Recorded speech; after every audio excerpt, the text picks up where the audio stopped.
It's time for chapter number 5।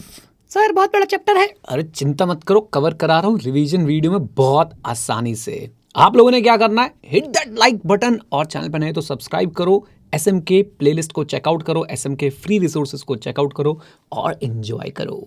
Right तो पूरी video को देखिएगा, कमेंट बॉक्स में टाइम स्टैम्प बना दीजिएगा, कमेंट बॉक्स में अपने डाउट दिक्कत परेशानी है तो वह खटर पटर दे दीजिएगा और अपना फीडबैक भी शेयर कर लेना भाई मेरे साथ मेरे टेलीग्राम पे कि कैसी लग रही है आप लोगों को ये एसएम की ऑडिट की रिवीजन वीडियोस। आपके फीडबैक से हम सीखते हैं, हम मोटिवेट होते हैं और साथ साथ में जो है हम लोगों को पता चलता है कि आप लोगों को और क्या चाहिए, है ना। चलिए ऑल द बेस्ट, देखिए इस पूरी वीडियो को एंजॉय कीजिए। God bless you all.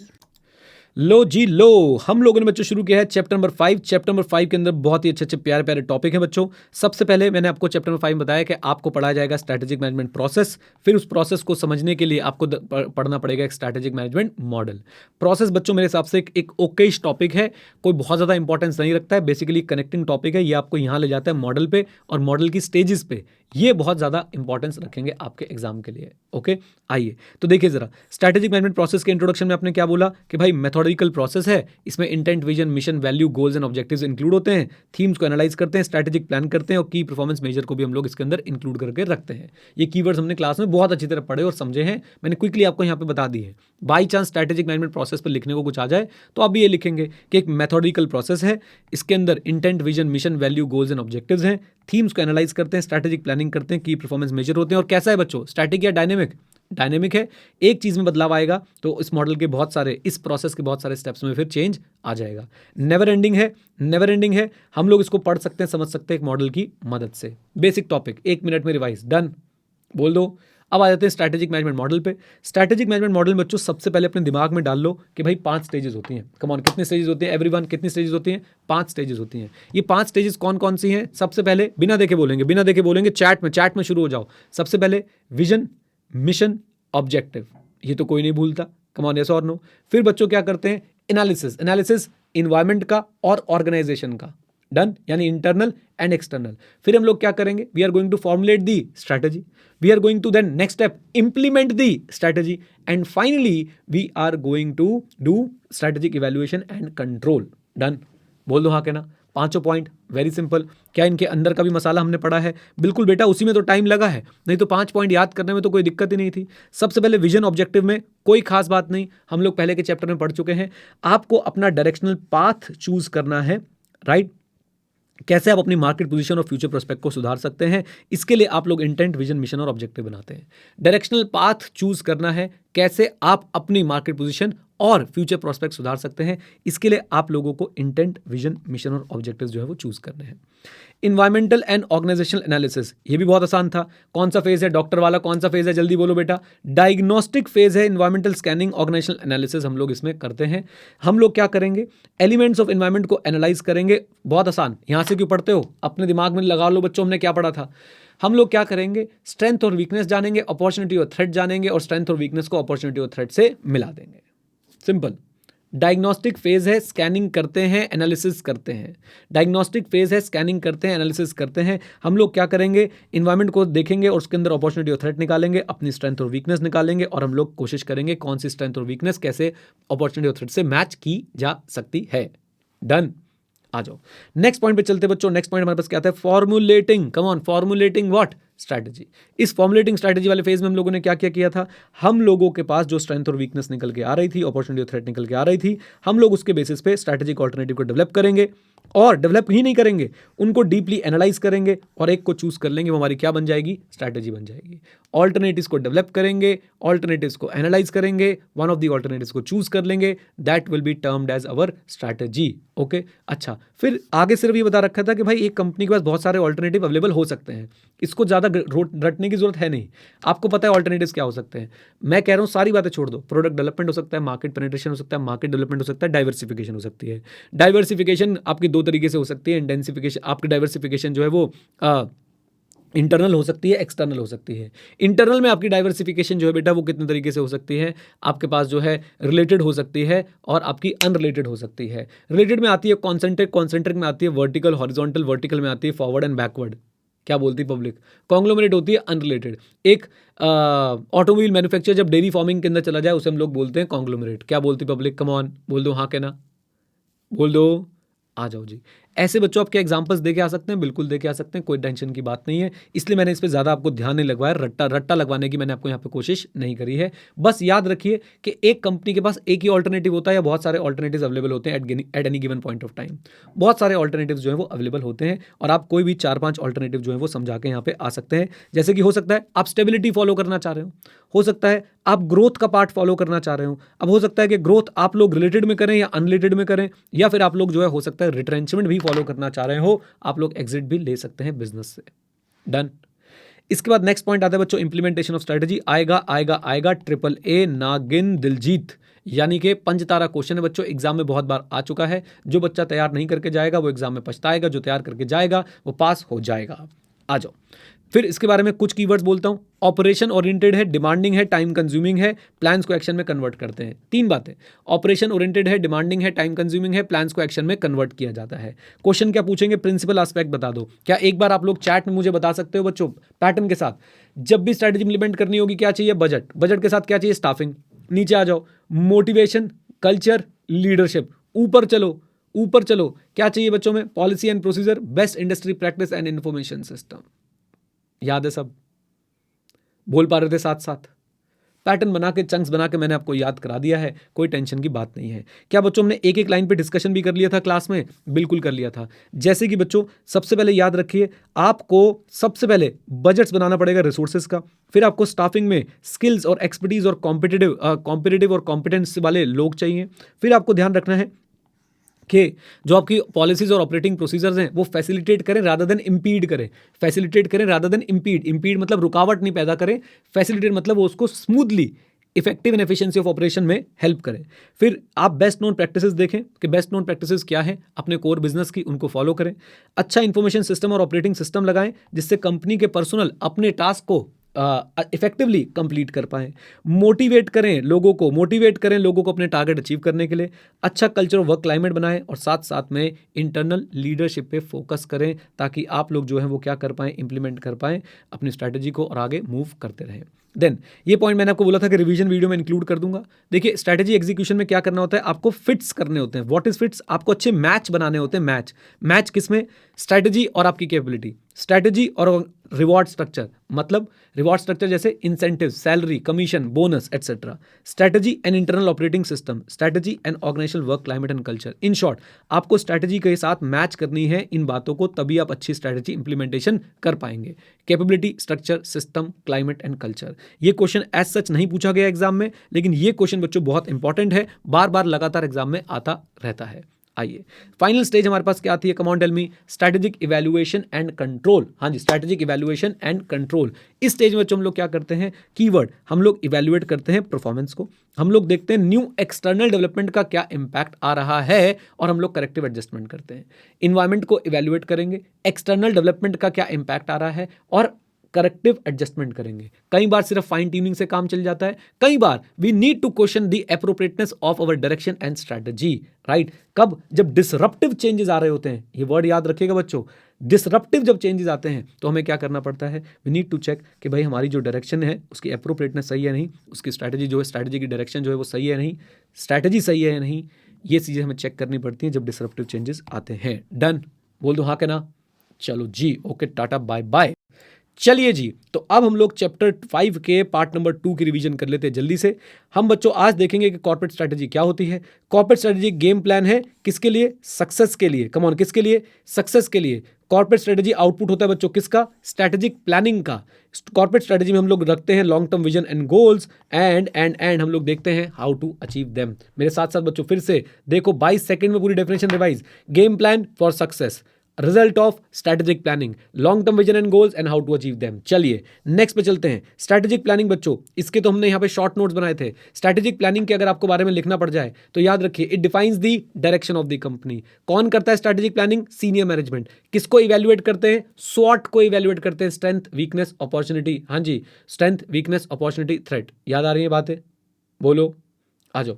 Then उसके बाद बच्चों रिसोर्सेज को क्या करते हैं स्ट्रैटेजिक प्लानिंग में? याद रखिएगा, गैदर एंड एलोकेट। डिप्लॉयमेंट की बात मत बोल देना, यूटिलाइजेशन की बात मत बोल देना, यहां पे गैदरिंग और एलोकेशन होती है। फिर दोबारा से ओवर द ईयर्स की डायरेक्शन मिलती है और डायरेक्शन में कैसे जाएं ये पता चलता है। स्कोप इसका कैसा होता है, ऑर्गेनाइजेशन वाइड और मेजर फंक्शंस भी कवर हो जाते हैं। एक बात दोबारा से बच्चों, it defines the direction, senior management evaluates the strength, weakness, opportunity and threat, right. It deals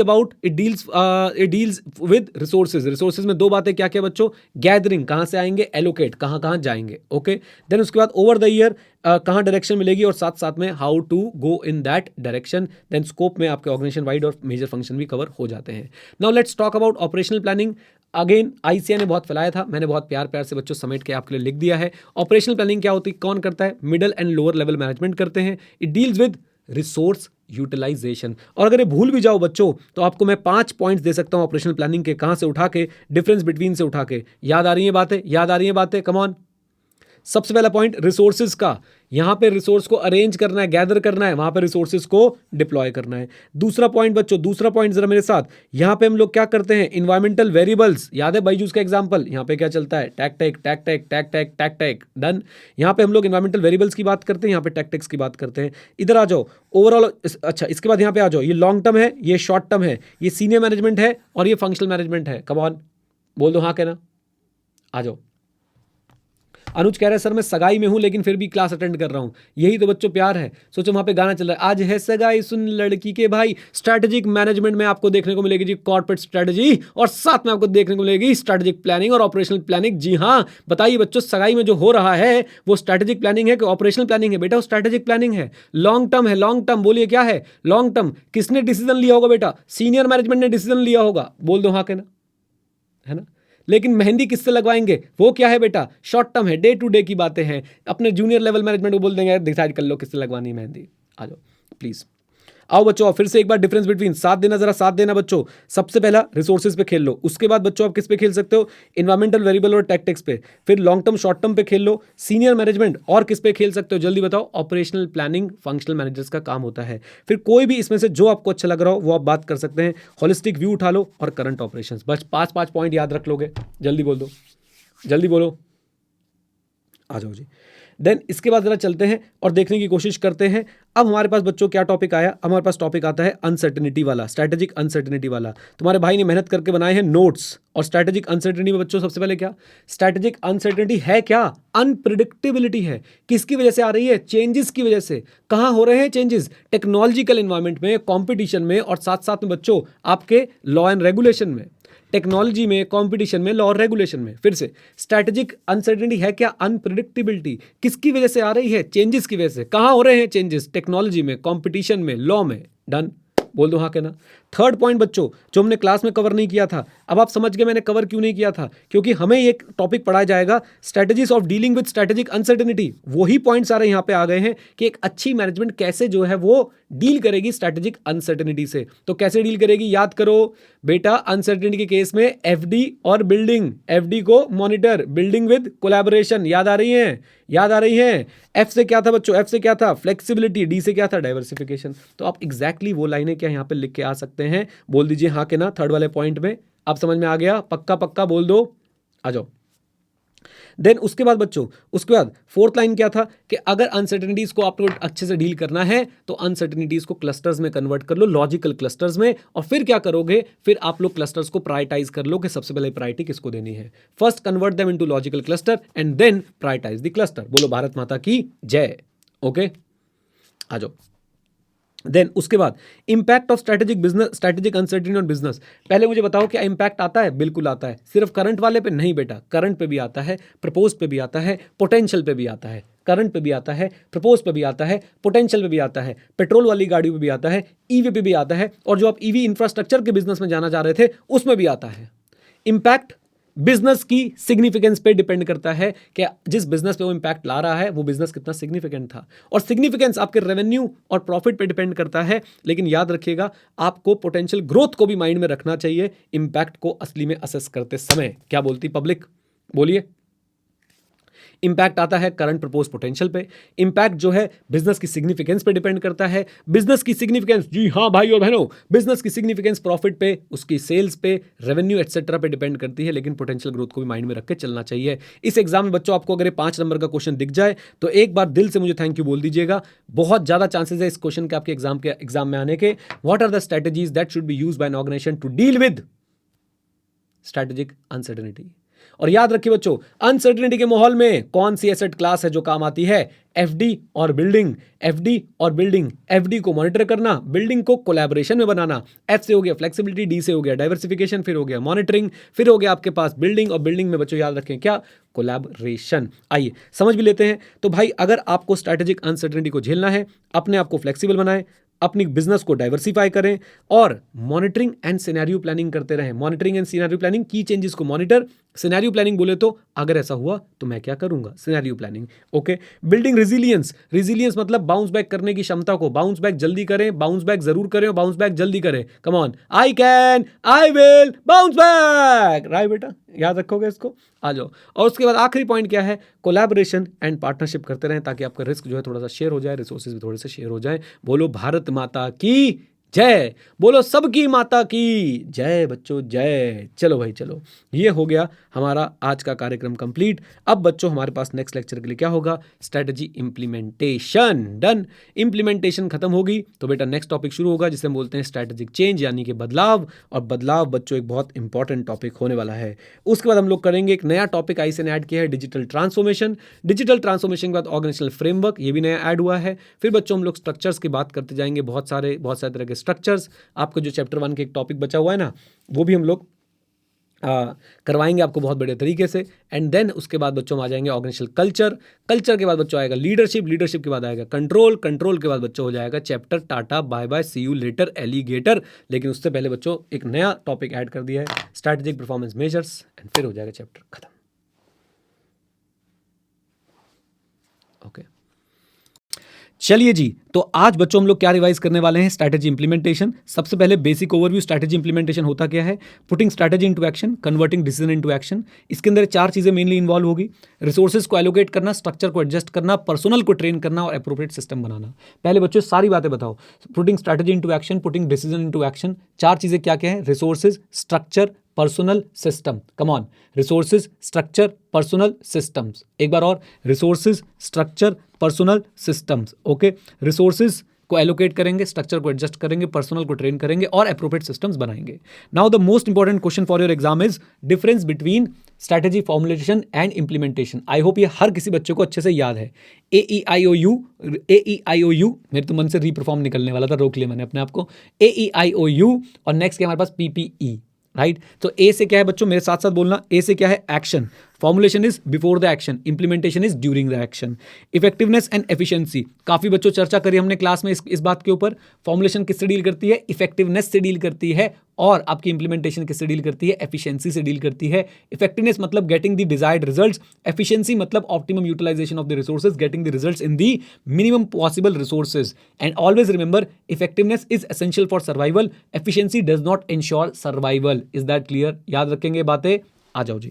then उसके बाद इंटेलेक्चुअल, AEI, आई से क्या है? इंटेलेक्चुअल। इंटेलेक्चुअल बच्चों क्या है? फॉर्मुलेशन। इंप्लीमेंटेशन कैसा है? ऑपरेशनल। Coordination, coordination. ओ से क्या है बच्चों? Coordination, right. यहां पे कोऑर्डिनेशन में पॉइंट क्या है? फॉर्मुलेशन में कम लोगों में कोऑर्डिनेशन चाहिए, इंप्लीमेंटेशन में ज्यादा लोगों में कोऑर्डिनेशन चाहिए। अच्छा जी।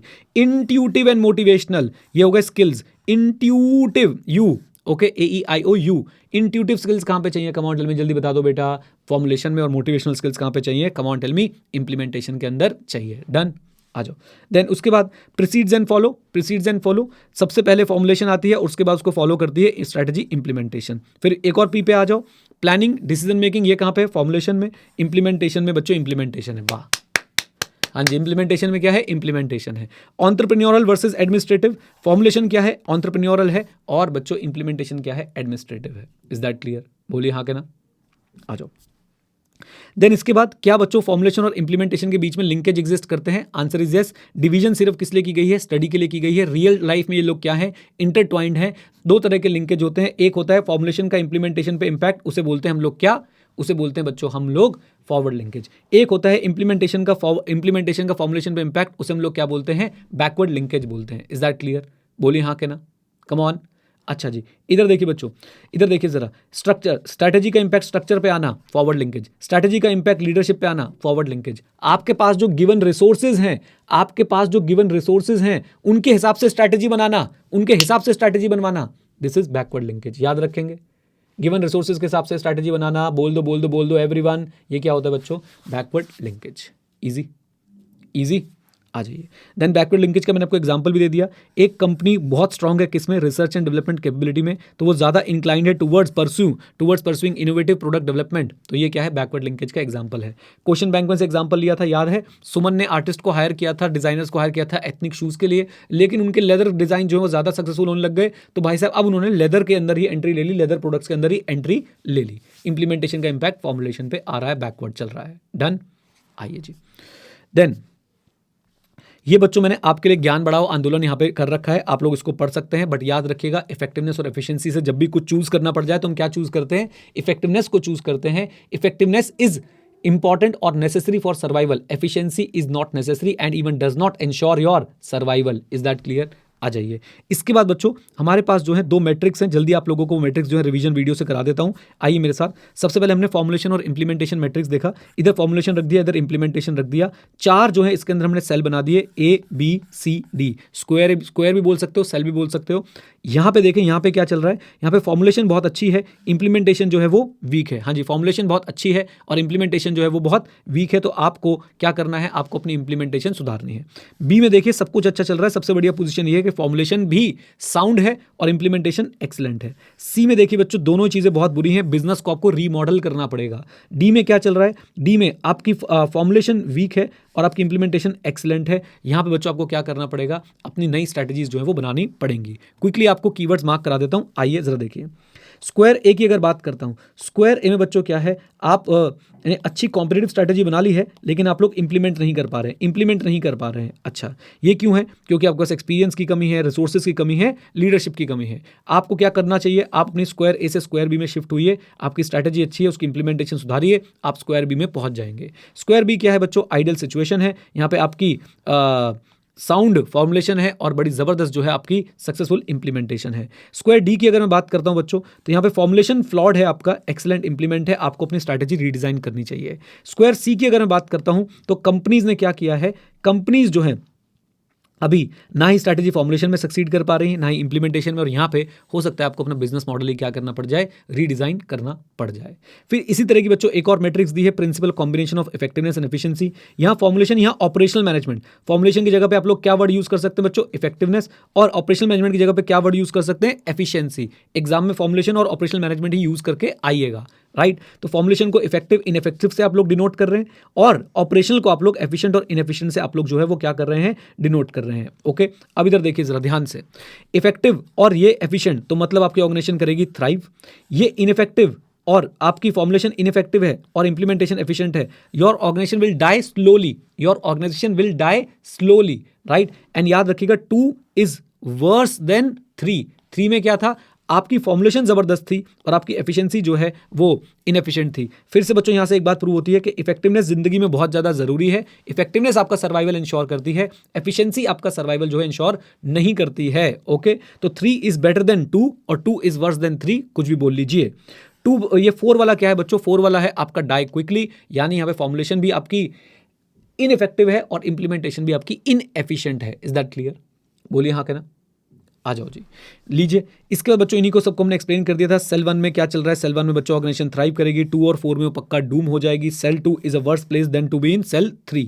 सेल 3 के अंदर बच्चों आपका स्ट्रैटेजिक डायरेक्शन है, यानी इफेक्टिवनेस है, यानी फॉर्मुलेशन अच्छी चल रही है, ठीक है। ज़्यादा इनपुट लग रहा है आउटपुट निकालने के लिए, बट फिर भी आप लोग जो है वो सर्वाइव कर सकते हैं। Quote, to be effective is to survive, whereas to be efficient is not itself either necessary और सफिशिएंट फॉर सर्वाइवल। एफिशिएंट ना ही सर्वाइवल के लिए नेसेसरी है और ना ही बच्चों वो इंश्योर करता है। ओके, क्रूड टर्म्स में आप लोग बोल सकते हैं कि effective is to do right things while efficient is to do the things in the right manner.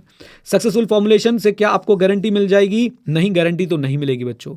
याद रखिए, ये कहना कि हम लोग ऐसा कोर्स बनाएंगे जो दुनिया में सबसे अच्छा कोर्स होगा, जिसको पढ़ के सब बच्चों की बढ़िया जॉब लगेगी, बिल्कुल इंटरनेशनल स्टैंडर्ड्स पे होगा, सारी टेक्नोलॉजी वगैरह इन्वॉल्व कर देंगे उसके अंदर, ब्लॉकचेन से लेके आरपीए से लेके आर्टिफिशियल इंटेलिजेंस से लेके सब कुछ इन्वॉल्व कर देंगे, और उस कोर्स को एक्चुअली बना पाना दो अलग अलग बातें होती हैं। याद रखिए, it is always more difficult to do something than to say you are going to, हाँ जी, you are going to do it. Okay, बोलो हाँ के ना। आइए, then issues in strategy implementation बच्चों, इसमें सबसे पहले मैंने आपको ये पढ़ाया, ये बहुत इंपॉर्टेंट है, डायरेक्टली पूछ लेंगे कि मैनेजमेंट क्या क्या इश्यूज फेस करती है। कम ऑन, मैनेजमेंट क्या क्या इशू फेस करती है स्ट्रेटेजी को इंप्लीमेंट करते समय। याद करिए, स्ट्रेटेजी को इंप्लीमेंट करते ही बेटा स्टमक क्या हो जाता है? अपसेट, और स्टमक अपसेट होता है तो ORSP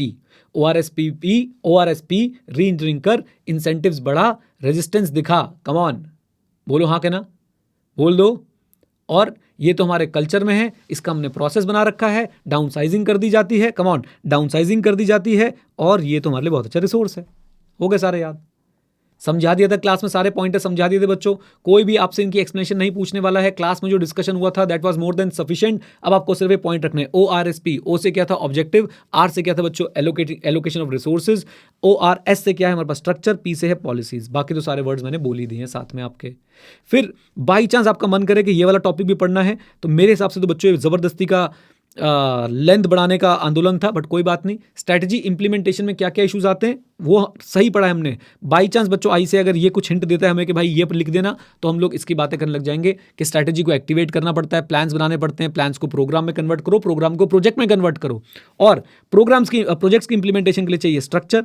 फिर आपको सारे इंप्लीमेंटेशन स्टेप्स ध्यान में रखने हैं, सबको इंक्लूड करना है, और स्ट्रैटेजी और ऑपरेशन को इंटीग्रेट करना है, फॉर्मुलेशन और इंप्लीमेंटेशन को अलाइन करना है, इंटीग्रेट करना है। फिर से स्ट्रैटेजी अपने आप काम नहीं करती, उनको एक्टिवेट करना पड़ता है। स्ट्रैटेजीज को कन्वर्ट करते हैं प्लान में, प्लान को प्रोग्राम में, प्रोग्राम को प्रोजेक्ट में, प्रोजेक्ट को अप्लाई करने के लिए चाहिए स्ट्रक्चर। अच्छा जी, फिर उसके बाद सारे इंप्लीमेंटेशन स्टेप्स फॉलो करने हैं, और सबको इंक्लूड करना है पार्टिसिपेशन में, और स्ट्रैटेजी को, फॉर्मुलेशन को ऑपरेशन के साथ जो है वो अलाइन करना है। ये टॉपिक बच्चों हमने बस ऊपर ऊपर से देखा है, बट उम्मीद करता हूं कि आप लोग इसको देख के जाएंगे, छोड़ेंगे बिल्कुल भी नहीं। डन?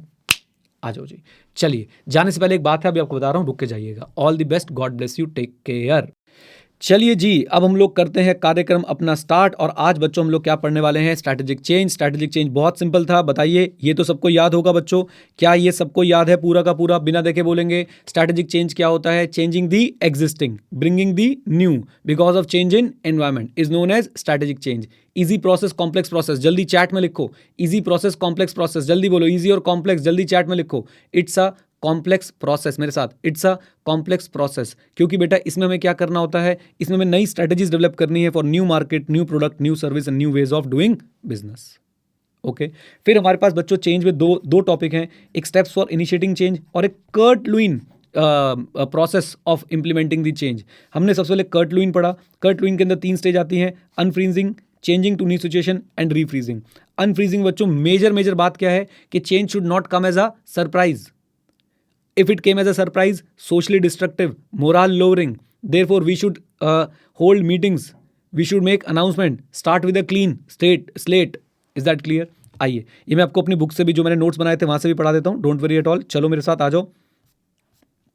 लो भाई, unfreezing, awareness for necessity for change, prepare them for change, should not come as a surprise. If it came as a surprise, socially destructive, morale lowering होगा. You need to break down the old attitude, behavior, custom. Start with clean slate and make announcement, hold meetings and promote what? हाँ जी, promote what? Ideas, new ideas.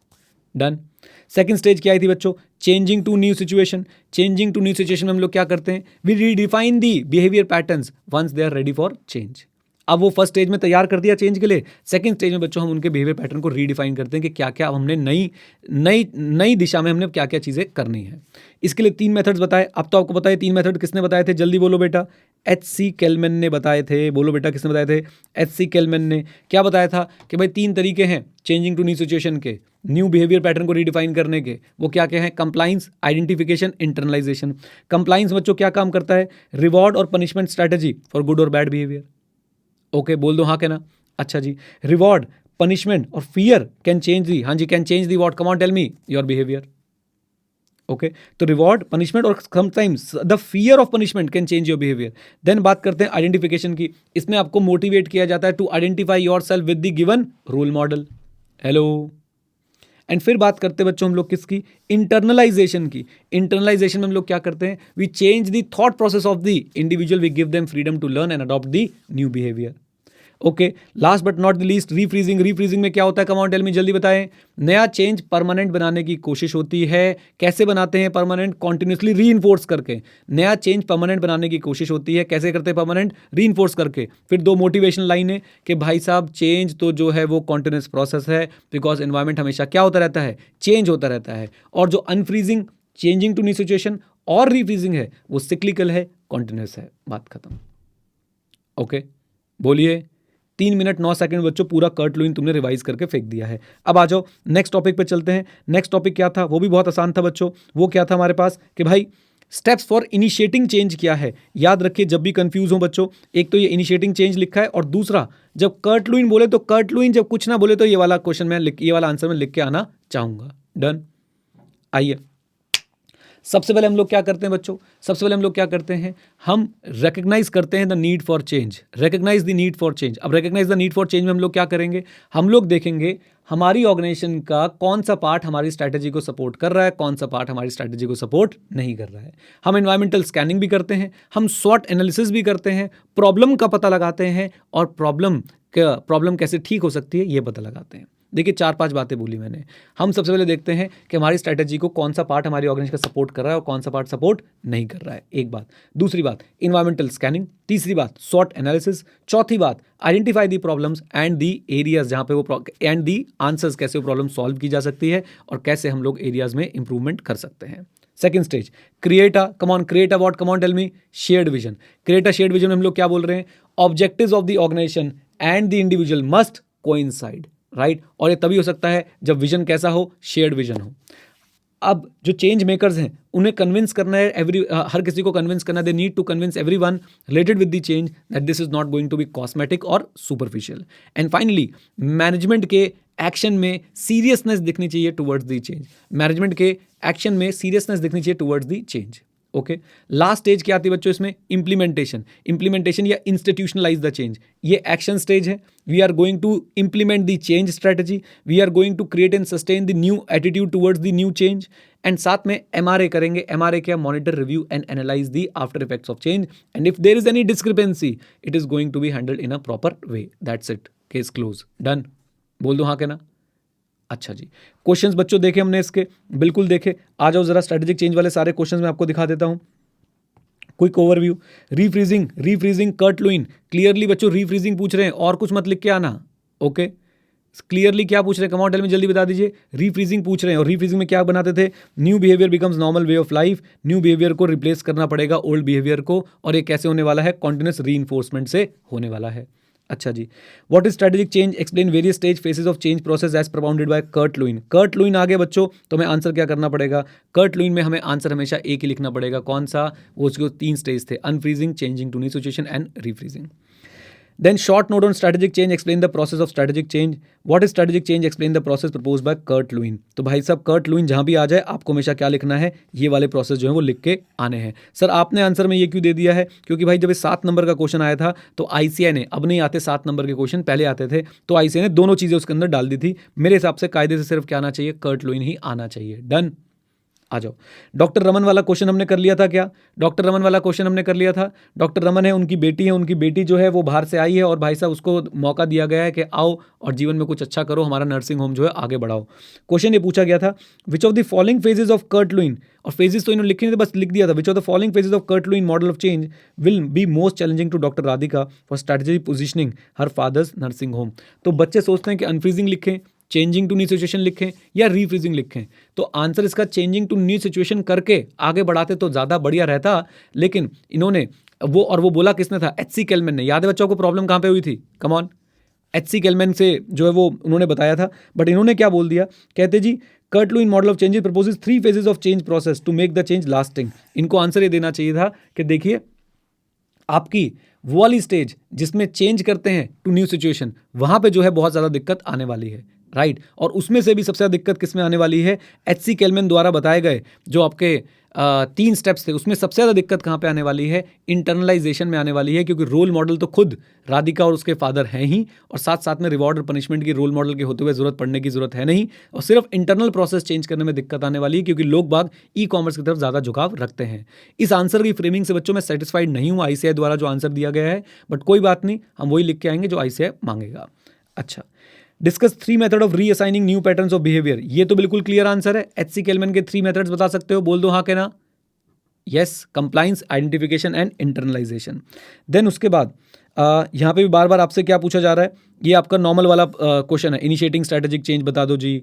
मतलब यहाँ पे Kurt Leeuwin mention नहीं होगा, और जब कर्ट लुईन मेंशन नहीं है तो बेटा हम लोग क्या लिख के आएंगे, वो 3 स्टेप्स लिख के आएंगे, recognise the need for change, create a shared vision and institutionalise the change. Done, बोलिए। ग्लासवेयर वाला भी क्वेश्चन हमने कर लिया था। कर्ट लुईन के 3 स्टेज मॉडल पूछा है भाई साहब इन्होंने, तो कर्ट लुईन का 3 स्टेज मॉडल में से इन्होंने कुछ पूछा हुआ है क्या? अच्छा, आपको बताना था कौन सी स्टेज कौन सी है, तो इन्होंने बताया है कि भाई एक बार पढ़ लेते हैं। Is about to go through strategic restructuring, about to go यानी कि अभी तो बिल्कुल फर्स्ट स्टेज में है। The strategic change involves moving from decentralised to centralised. Okay, management have held first staff briefing, हाँ याद है क्वेश्चन में फर्स्ट स्टाफ ब्रीफिंग हुई है, अनाउंसमेंट किया है, डिटेल में बताया है, तो हम लोग कौन सी स्टेज में, अनफ्रीजिंग के अंदर चल रहे हैं। डन, बोल दो। लीजिए, पूरा का पूरा टॉपिक आपका मैंने यहाँ पे करा दिया बच्चों, आपको तैयार, और तैयार कराने के साथ साथ क्वेश्चन आंसर्स भी डिस्कस कर लिए हैं। आखिरी X Y limited is a automobile company that offer diversified product to customer segments. कोविड-19 के चलते चेंज हो रहा है आपकी इकॉनमी में, right. Being the CEO of the company, what stages will you follow to develop and execute the new strategy. तो जरा ध्यान से देखिए बच्चों, इन्होंने 2 क्वेश्चंस को मिक्स कर रखा है। ये आपका एक स्ट्रैटेजिक मैनेजमेंट मॉडल की बेसिक बातें बता दी यहाँ पे, याद है स्ट्रैटेजिक मैनेजमेंट मॉडल, विजन बनाओ, ऑर्गेनाइजेशनल एनालिसिस करो, फॉर्मुलेशन ऑफ स्ट्रैटेजी। तो उन्होंने बोला कि भाई ये तो इन्होंने करना ही पड़ेगा नई स्ट्रैटेजी के लिए, और साथ में चेंज के लिए इन्होंने अपना जो रेगुलर वाला आंसर था वो यहाँ पे दे रखा है। ओके, अगर आप होते बच्चों तो आप क्या करते, मुझे बता देना ज़रा। मैं होता तो भाई साहब मैं कोशिश करता इसी को लिख के आता सिर्फ, राइट, चेंज का क्वेश्चन मांगते हुए। लेकिन क्योंकि हमने पढ़ लिया है तो भाई साहब हम लोग क्या करेंगे, अब हम लोग ऐसा ही आंसर लिख के आएंगे जैसा ICAI बोलेगा। डन, बोल दो। चलिए जी, ये हो गया बच्चों हमारा चेंज वाली क्लास पूरी की पूरी। All the best. चलिए जी, तो सबसे पहले बात करते हैं स्ट्रैटेजिक लीडरशिप की। स्ट्रैटेजिक लीडरशिप बच्चों 2 बातों के लिए यूज की जाती है, group of people, leading organisation and activity of leading. एक बात यहाँ पे पकड़ लेते हैं हम लोग, स्ट्रैटेजिक लीडरशिप में क्या करते हैं, we set the direction by developing and communicating the vision of the future. हम क्या करते हैं, डायरेक्शन सेट करते हैं by developing and communicating the vision of the future. Okay, बाकी बातें हम लोग कहाँ से पकड़ेंगे बच्चों, बाकी बातें हम लोग यहाँ से पढ़ के आएंगे, और वो क्या था, ये वाली स्ट्रैटेजिक लीडरशिप। तो स्ट्रैटेजिक लीडरशिप क्या होती है, एबिलिटी ऑफ इन्फ्लुएंसिंग अदर्स, ताकि वो अपने खुद के डिसीजंस ले पाएं, कंपनी की लॉन्ग टर्म आपने क्या ध्यान में रखनी है, लॉन्ग टर्म प्रोस्पेक्ट्स को आपने ध्यान में रखना है, और शॉर्ट टर्म फाइनेंशियल स्टेबिलिटी को आपने ध्यान में रखना है, right? Ability of influencing others so that they can take their voluntary decision, keeping in mind the organization long term success and short term financial stability. और इसमें बच्चों क्या इन्वॉल्व होता है, डाक की याद है आपको, डाक की direction, aligning the culture with the strategy, communicating the vision and initiating the changes. और याद रखें बच्चों, कि भाई साहब स्ट्रैटेजिक लीडरशिप जो है वो मैनेजर लीडरशिप से अलग होती है। Manager leadership day to day चीज़ों पे ध्यान देती है। डन। अच्छा, इसके बाद बच्चों पहला इंपॉर्टेंट क्वेश्चन हमारा क्या बनता है, leadership role for strategy execution, तेरे एक्शन। याद रहेगा बच्चों, तेरे एक्शन, मेरे साथ साथ। टी से क्या था, कम ऑन टेल मी, जल्दी बोलो। टी से था टॉप पे रहने का। अच्छा, इसको हम अपने नोट से रिवाइज करेंगे ना। टी से क्या था, टॉप पे रहने का। टॉप पे कैसे रहेंगे, चीज़ों को मॉनिटर करके, प्रॉब्लम को सॉल्व करके, ऑब्स्टेकल से लर्न करके। चीज़ों को मॉनिटर करके, प्रॉब्लम को सॉल्व करके, ऑब्स्टेकल से लर्न करके। फिर तेरे ई से क्या बच्चों, aspirate the cause. Aspirate the cause क्या होता है बेटा, हमें पता है, ये स्पिरिट ऑफ टीम होती है, स्पिरिट ऑफ यूनिटी होती है। इन सबको साइड में रखो, सीधी बात है। आपने ऑर्गेनाइजेशन के लोगों को, ऑर्गेनाइजेशन के मेंबर को मोबिलाइज करना है, मोटिवेट करना है कि वो कॉम्पिटेंट स्ट्रैटेजी एग्जीक्यूशन करें, हाई लेवल की परफॉर्मेंस निकालें मिलकर। ओके, आ जाओ जी। देन इसके बाद नेक्स्ट पे चलते हैं बच्चों, कम ऑन, नेक्स्ट पे चलते हैं भाई, स्पेलिंग वगैरह चेक कर लेना एक बार। नेक्स्ट पे चलते हैं, आर से बच्चों क्या था, रिस्पॉन्सिव। आर से क्या था, come on tell me, responsive. Strategic leader is responsive to, हाँ जी, responsive to change, alert for new opportunity and bling, याद है बेटा, बबलिंग विद न्यू आइडियाज। क्या बोलती पब्लिक, ओके तो याद रखें, अलर्ट रहते हैं वो लोग किसके लिए, न्यू अपॉर्चुनिटी के लिए, रिस्पॉन्सिव होते हैं चेंज के लिए, बबलिंग विद न्यू आइडियाज। फिर ई एथिकल, एथिकल लीडरशिप क्या है बेटा, मॉडल एथिकल से क्या है, एथिकल लीडरशिप हमें बनानी है और मॉडल कॉर्पोरेट सिटीजन जो है वो बनाना है। अच्छा जी, देन बात करते हैं किसकी, एक्शन बच्चों हमने क्या करना है, ध्यान रखें हम लोग करेक्टिव एक्शन लेंगे, स्ट्रेटजी को एग्जीक्यूशन को इंप्रूव करेंगे और ओवरऑल स्ट्रेटजी परफॉर्मेंस को भी इंप्रूव करेंगे। ये आंसर आप कब लिखेंगे, जब आपसे क्या पूछा जाएगा, come on tell me, good strategy execution के लिए लीडरशिप का रोल बताइए। तो तेरे एक्शन, ओके, टी से टॉप, ई से एस्पिरेट द कॉ, उसके बाद बच्चों आर से रिस्पॉन्सिव, फिर ई से एथिकल और लास्ट में एक्शन हमारे पास है ही एक्शन, करेक्टिव एक्शन की बात करते हैं। आइए जी, देन इसके बाद बच्चों हम लोग बात करते हैं किसकी, इसके बाद हमारे पास एक टॉपिक आता है, याद रखिए कौन सा, responsibilities of the strategic leader. Responsibility of the strategic leader बहुत सिंपल है, आइए इन सब की फोटो देखिए और याद करिए बच्चों।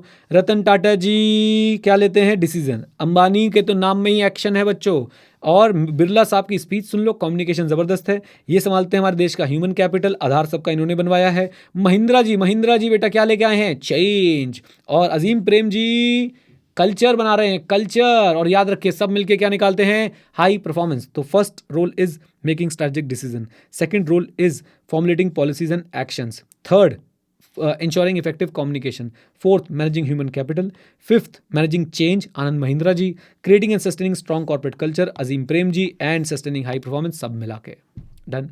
फिर बेटा हमारे पास कितने स्टाइल ऑफ लीडरशिप हैं, जल्दी बोल दीजिए, 2 स्टाइल ऑफ लीडरशिप हैं, कौन कौन से, एक ट्रांसफॉर्मेशनल और एक ट्रांजैक्शनल। गोलमाल में कौन था, तुषार कपूर तो बेटा क्या बोलता था, UAO याद रखेंगे, बोलो हाँ के ना, क्या बेटा, UAO तो UAO का क्या बच्चों फलसफा है, आज आपको दिखा देता हूं। UAO यू से क्या है, यूज, ए से क्या है, एप्रोप्रिएट, UAO ओ से क्या है बच्चों, ऑफर, आई से इन्वॉल्वमेंट एंड एम से मोटिवेट। तो याद रखिए ट्रांसफॉर्मेशन लीडर क्या यूज करता है, charisma, enthusiasm, they are appropriate in turbulent times, starting और end of the organisation, right. फिर उसके बाद they offer what, excitement, they offer vision, okay. Then उसके बाद दे इंस्पायर, इन्वॉल्वमेंट, आपको इन्वॉल्व रखते हैं, शेयर्ड विजन बनाते हैं, and they motivate you to do more than your abilities. Is that clear, बोलिए। आइए देन अगर मैं बात करता हूं बच्चों ट्रांजैक्शन लीडर की, तो ये लोग क्या यूज करते हैं, अथॉरिटी ऑफ ऑफिस यूज करते हैं, सेटल्ड इन्वायरमेंट में एप्रोप्रिएट है, ऑफर करते हैं फॉर्मलाइज अप्रोच, इन्वॉल्वमेंट होती है लेस, ये एग्जिस्टिंग कल्चर और प्रैक्टिस को ही बिल्ड अपॉन करने में लगे रहते हैं। देन उसके बाद they persuade people to work efficiently, they focus on building system and improving the current situation. याद रख पाएंगे, जल्दी बोलिए, कम ऑन। इसका जस्ट अपोजिट क्या है, ट्रांसफॉर्मेशनल है। आइए एक बार वो भी रीड करा देता हूं। ट्रांसफॉर्मेशनल बच्चों क्या यूज करते हैं, कम ऑन टेल मी, मेरे साथ बोलिएगा जरा, मेरे साथ बोलिएगा। They use charisma and enthusiasm to inspire people. कब ये एप्रोप्रिएट होते हैं बेटा, टर्बुलेंट इन्वायरमेंट में, इंडस्ट्री जब बिल्कुल स्टार्ट में होती है, अपनी लाइफ साइकिल के एंड में होती हैं, पूरली परफॉर्मिंग ऑर्गेनाइजेशन में इंस्पिरेशन की जरूरत होती है, तो ऐसे लीडर काम आते हैं। दे offer excitement, vision, intellectual stimulation. अच्छा जी, उसके बाद दे इंस्पायर, इन्वॉल्वमेंट, कैसे, आपको मिशन देते हैं, आपको ड्रीम देते हैं, विजन देते हैं, और साथ साथ में आपके अंदर ड्रामेटिक चेंजेस लाते हैं। They motivate you to do more than originally expected by stretching their abilities and increasing their confidence. तो ये आप लोगों का एबिलिटीज बढ़ाते हैं, कॉन्फिडेंस बढ़ाते हैं, इनोवेशन को थ्रू आउट द ऑर्गेनाइजेशन बढ़ावा देते हैं। डन। सारे क्वेश्चन बच्चों हमने क्लास के अंदर डिस्कस कर लिए थे। आई होप अब आप लोग जो है इसको अच्छे से रिवाइज करके अपने नंबर जो है वो अच्छे से सिक्योर कर लेंगे। ओके चलो आ जाओ जल्दी से। लीजिए बच्चों, न्यू टॉपिक एडेड, रिवीजन करेंगे हम लोग बच्चों किसकी, डिजिटल ट्रांसफॉर्मेशन की। स्टेप 1, डिजिटल ट्रांसफॉर्मेशन क्या होता है बच्चों, याद रखें, using digital technologies to improve the company procedure, goods and services. सबको क्लियर है, फंडामेंटल चेंज है, challenging to identify and implement है। खत्म, 2 लाइन का टॉपिक था। फिर उसके बाद बच्चों डिजिटल ट्रांसफॉर्मेशन में किस चीज़ की मदद लगती है, चेंज मैनेजमेंट की हेल्प लगती है। क्वेश्चन नंबर 1, चेंज मैनेजमेंट के एलिमेंट्स बताओ। समरी हमारी यहाँ पे तैयार है, हैंड राइटिंग के बारे में कोई कुछ नहीं बोलेगा। Elements of change management, elements, याद है ना, कितने एलिमेंट्स होते हैं बेटा, जल्दी बताओ, 4। ये टेक्निक पता मैंने कहाँ से सीखी है, मेरी डॉटर जब छोटी थी, मिष्टी जब छोटी थी, तो उसे ना मतलब वर्ड्स तो पढ़ने नहीं आते थे, तो उसने एक दिन क्या किया, एक सॉस की बॉटल पड़ी हुई थी, उसके ऊपर ना टोमेटो लिखा हुआ था, टोमेटो करके कुछ लिखा हुआ था, तो उसने पढ़ा TOMATO, सॉस, समझे आप मेरी बात को? उसे ये तो पता था अंदर सॉस है। अब पढ़ वो अल्फ़ाबेट्स तो पढ़ सकती थी, इसलिए बच्चों मैंने टेक्निक सीख ली। बहुत ही बढ़िया टेक्निक है बच्चों, आज तो काम भी आ गई। एलिमेंट्स 4, ठीक है जी। 4 बच्चों कौन कौन से याद रखिएगा। अच्छा, जो लोग रिवीजन वीडियो बाई चांस बिना पढ़े देख रहे हो, कह रहे ये क्या हो रहा है यहाँ पे, ये कौन से नशे करके आया मास्टर। कोई बात नहीं बेटा, भूल जाओ तुम लोग, तुम बस याद रखो एलिमेंट्स में 4 पॉइंट्स आते हैं। हाँ जी, 4 पॉइंट्स कौन कौन से? Go, goals and objective, come on, फिर करंट स्टेटस एंड गैप, फिर उसके बाद रोड मैप, और उसके बाद बच्चों implement and manage. Done done, आ जाओ जी। इनके अंदर का मसाला भी चाहिए, तो अंदर का मसाला बच्चों हमने यहाँ पे तैयार कर रखा है। हम गोल्स और ऑब्जेक्टिव्स ट्रांसफॉर्मेशन के डिफाइन करेंगे, जैसे गुड्डू कचौड़ी वाले ने करे थे, याद है आप लोगों को। हमें मोबाइल ऐप चाहिए, हमें ऑनलाइन ऑर्डर चाहिए, हमें ई इन्वेंट्री मैनेजमेंट सिस्टम चाहिए। करंट स्टेट और गैप हम लोग अभी क्या कर रहे हैं? Assessing the current state of the organisation and identifying the gap. Road map, creating a road map, हमें सारे स्टेप्स पता होने चाहिए कि कौन से स्टेप्स जो है हमें ले जाएंगे डिजायर्ड स्टेट तक। Implement and manage, change at every level of organisation should be properly implemented and manage. Done, आ जाओ। देन सेकंड टॉपिक आया, how does change management work. Basically ऐसे बताना चाहता है कि चेंज मैनेजमेंट होता क्या है। So process to manage the change in the organisation is change management. इसके क्या टारगेट होता है? डीआरएस, याद है ना डीआरएस, डेट्रीमेंटल नहीं होना चाहिए, थैंक्स टू मिस्टर नैयर। हाँ जी, डेट्रीमेंटल नहीं होना चाहिए, सेफ होना चाहिए और रेगुलेटेड मैनर में होना चाहिए। ओके, किसी भी तरह की ऑर्गेनाइजेशन में यूज हो सकता है, मतलब फैमिली हो, ट्रस्ट हो, कंपनी हो, एचयूएफ हो, कुछ भी हो। बहुत सारे मॉडल्स और मेथड्स हैं। शुरू में डिफिकल्ट कॉम्प्लिकेटेड लगता है लेकिन इंपॉर्टेंट है। फिर से एक बार बोलेंगे, चेंज मैनेजमेंट बच्चों क्या है? Process use to manage the change in the organisation. Safe और रेगुलेटेड एनवायरमेंट में चेंज लेके आओ, डेट्रीमेंटल नहीं होना चाहिए। डीआरएस किसी भी तरह की ऑर्गेनाइजेशन में लग सकता है, कम ऑन, किसी भी तरह की ऑर्गेनाइजेशन में लग सकता है। बहुत सारे मॉडल और मेथड्स हैं, डिफिकल्ट एंड कॉम्प्लिकेटेड लगता है लेकिन जरूरी है। आ जाओ। देन थर्ड टॉपिक आता है, role of change management in digital transformation. मेरे साथ, role of change management in digital transformation. इसके अंदर बच्चों कितने पॉइंट्स हैं? 5। कैसे पता चल रहे हैं? याद है ना आप लोगों को? इसके अंदर कितने पॉइंट्स हैं बच्चों, याद है आप लोगों को? यस सर, बिल्कुल याद है। समरी कहाँ गई हमारी? ये रही। Role of change management in digital transformation, 5 points आते हैं। अब यहां बच्चों गो की जगह पे क्या हो जाएगा? पीजी। पीजी समझ गए?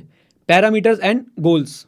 अच्छा जी, बाकी अंदर की बातें बच्चों वही रहने वाली हैं, बट कोई बात नहीं। आ जाओ, पैरामीटर्स एंड गोल। हमने पैरामीटर और गोल बताने के हम लोग चाहते क्या हैं? What needs to be modified, क्या हमें करंट सिचुएशन में चेंज करना है। फिर हम प्लान बनाएंगे, स्टाफ को इन्वॉल्व करेंगे और अपने चेंज को क्या करेंगे? ट्रैक करते रहेंगे और करेक्टिव एक्शंस लेते रहेंगे। डन, बोलिए, लीजिए, फिनिश। एक बार 5 दोबारा बोल लेते हैं। रोल ऑफ चेंज मैनेजमेंट बच्चों, रोल कितना पॉइंट? 5। इसमें क्या बोलोगे? पीजी के बाद क्या बोलोगे? What needs to be modified. Plan बनाएंगे, स्टाफ को इन्वॉल्व करेंगे, ट्रैक करेंगे। एक बार और, role 5, PG parameters and goal, ठीक है जी। फिर उसके बाद what needs to be change, staff को इन्वॉल्व करेंगे, नहीं प्लान बनाएंगे, स्टाफ को इन्वॉल्व करेंगे और ट्रैक करते रहेंगे। चलिए, अगला टॉपिक कौन सा आता है? Change management strategy. Change management strategy बच्चों याद रखिए, कहाँ से शुरुआत करेंगे? Begin at the. हाँ जी, begin at the, come on tell me, जल्दी बोलिए। हट जा भाई, बिगिन एट दी। हाँ जी, बिगिन एट दी टॉप। नीचे क्या था? Recognise that change is the norm not the exception. 5 में से 2 तो याद हो जाते हैं। फिर क्या बच गए? Ensure that change is both necessary and desired, धीरे धीरे, हौले हौले, and then reduce the disruption, encourage communication. आइए इनके पॉइंट्स को भी याद करेंगे।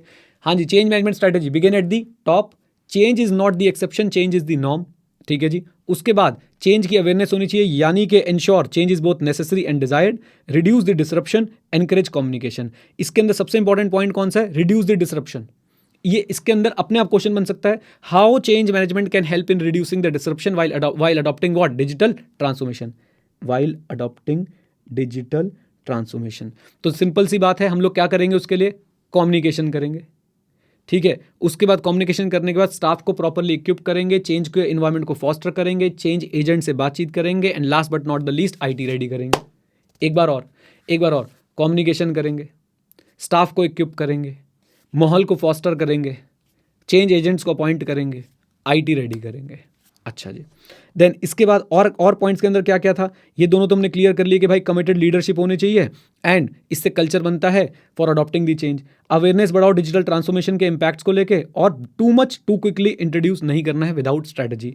रिड्यूस वाला पॉइंट हो गया था। एनकरेज कम्युनिकेशन, फीडबैक का पॉइंट है बच्चों यहाँ पे कि फीडबैक प्रॉपर रखेंगे हम लोग कंसर्न लोगों के साथ। ओके, क्रॉस डिपार्टमेंट कोलैबोरेशन, मतलब डिपार्टमेंट्स आपस में भी कोलैबोरेट कर पाएं। हमारा चेंज ऐसा होना चाहिए कि भाई डिपार्टमेंट आपस में भी कोलैबोरेट कर पाएं, सब एक दूसरे के साथ मिलकर काम कर पाएं।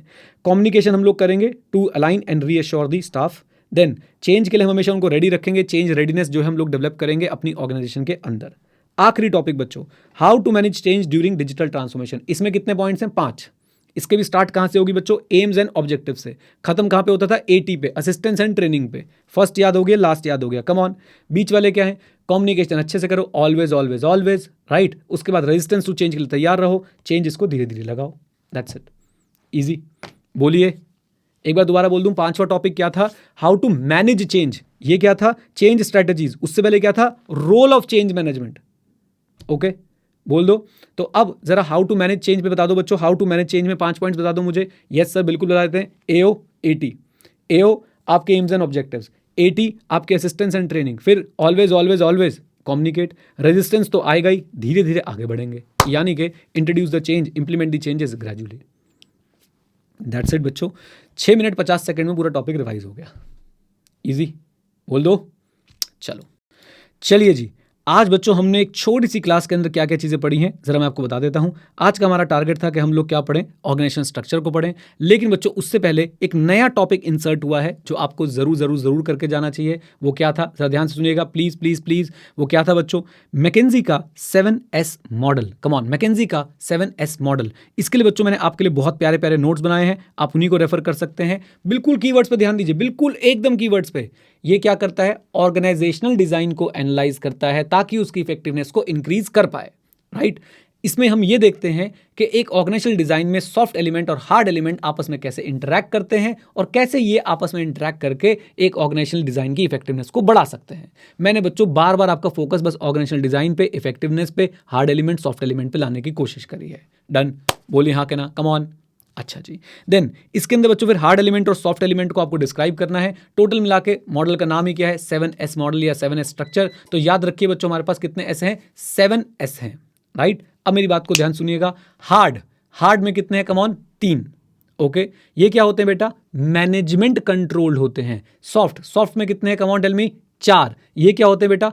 कल्चर ओरिएंटेड होते हैं। डन। मैनेजमेंट किस किस पे पूरा कंट्रोल रखती है? स्ट्रैटेजी पे, स्ट्रक्चर पे, सिस्टम पे। कम ऑन, स्ट्रैटेजी पे, स्ट्रक्चर पे, सिस्टम पे। स्ट्रक्चर मैंने अभी तक आपको नहीं समझाया था जब हम ये पढ़ रहे थे, अब क्लियर है जब हम स्ट्रक्चर वाला टॉपिक पढ़ के आ चुके हैं। जॉब्स कैसे ऑर्गेनाइज होती है, रिस्पॉन्सिबिलिटीज कैसे असाइन होती हैं, लोग कैसे मैनेज होते हैं। डन। आ जाओ मेरी बात को अब ध्यान से सुनना जरा। तो सबसे पहले बच्चों स्ट्रैटेजी, पुरानी बातें हैं कि भाई क्या क्या है? डायरेक्शन, ब्लूप्रिंट, कोर कॉम्पिटेंसी कैसे अचीव करनी है, कॉम्पिटिटिव एडवांटेज कैसे अचीव करनी है। ओके, फिर बात करता हूं बच्चों मैं किसकी? Come on tell me. फिर मैं बात करता हूं किसकी? स्ट्रक्चर की। अब आपको पता है कि भाई क्या है structure? Organisation layout based on resource availability and management preference of centralisation and decentralisation. तो किसी स्ट्रक्चर में सेंट्रलाइजेशन होती है, ये टर्म समझते हैं आप लोग के नहीं समझते हैं? डिसेंट्रलाइजेशन होती है, बिजनेस स्टडीज में पढ़े होंगे, नहीं तो डोंट वरी एट ऑल, अभी डिवीजन स्ट्रक्चर पढ़ेंगे तो हम बात कर लेंगे इन दोनों टर्म्स के ऊपर। देन सिस्टम्स क्या होते हैं बच्चों? सिस्टम्स होते हैं आपके फ्रेमवर्क जिससे हम ऑर्गेनाइजेशन को क्या बनाते हैं? Effective and efficient. तो आपके daily operation and task execution framework to make organisation effective and efficient. अच्छा जी, देन आते हैं सॉफ्ट एलिमेंट। सॉफ्ट एलिमेंट में क्या है बच्चों? 4 हैं छोटे छोटे से। सबसे पहले क्या था? वैल्यू, फिर क्या था? स्टाइल, और स्टाइल के बाद हमेशा बोलो लीडरशिप स्टाइल। पता चला वहां जाके भूल ही गए क्या लिखना है। हाँ जी, वैल्यू के बाद क्या है? स्टाइल बोलो तो क्या बेटा? Leadership style. फिर स्टाफ के साथ हमेशा बोलो टैलेंट पूल। स्टाफ के साथ हमेशा बोलो क्या? Talent pool. ये 2 वर्ड जोड़ लो बच्चों, और इतना ही लिखा है आईसीए की बुक में भी, ऑर्गेनाइजेशन का टैलेंट पूल। और उसके बाद आता है स्किल के साथ हमेशा बोलो कॉम्पिटेंसीज। डन। शेयर्ड वैल्यू में हमने क्या देखना है कि भाई साहब कोर वैल्यूज जो हैं वो कैसी होनी चाहिए? वो कॉमन होनी चाहिए और उनका डायरेक्ट इंपैक्ट आता है कल्चर और एथिक्स पे। फिर लीडरशिप अप्रोच जो है उसका भी डायरेक्ट इंपैक्ट आता है आपकी स्ट्रैटेजी पे और लोगों की मोटिवेशन पे। फिर स्टाफ का, ऑर्गेनाइजेशन का क्या होना चाहिए? टैलेंट पूल जो है अच्छा होना चाहिए, और ऑर्गेनाइजेशन के पास जो लोग हैं उनके पास, इंप्लॉयज के पास कॉम्पिटेंसीज भी होनी चाहिए। तीसरा क्वेश्चन बच्चों इस पे क्या बनेगा? वो बनेगा भाई लिमिटेशंस बता दो। एक्सटर्नल इन्वायरमेंट के बारे में सोचता नहीं है, ऑपरेटिंग इफेक्टिवनेस को डिफाइन नहीं किया, डायनेमिक डिसीजन मेकिंग में हेल्प नहीं करता है, और conceptualisation of strategy and implementation of strategy के बीच में जो गैप है उसको रिकॉग्नाइज नहीं करता है। फिर से एक्सटर्नल इन्वायरमेंट के बारे में सोचता नहीं है, ऑर्गेनाइजेशनल इफेक्टिवनेस को डिफाइन नहीं किया। फिर बच्चों फिर ध्यान से सुनिएगा मेरी बात को, डायनेमिक डिसीजन मेकिंग में हेल्प नहीं करता, और जो स्ट्रैटेजी फॉर्मुलेशन है और इंप्लीमेंटेशन है इसके बीच के गैप को इसने क्या नहीं किया है? इसके बीच के गैप को इसने अंडरस्टैंड ही नहीं किया है, टेक केयर किया ही नहीं है, कंसिडर किया ही नहीं है। खत्म। आइए फिर बच्चों, व्हाट इज ऑर्गेनाइजेशन स्ट्रक्चर, ये आपको याद नहीं करना है, बस याद रखिए कंपनी अपने लोगों को और जॉब्स को कैसे अरेंज करती है गोल्स को अचीव करने के लिए, इसको बोलते हैं ऑर्गेनाइजेशनल स्ट्रक्चर। एक लोकल बेकरी का क्विक एग्जांपल, रिवीजन में बोल रहा हूं, जल्दी से सुन लीजिएगा, याद मत करिएगा इसको।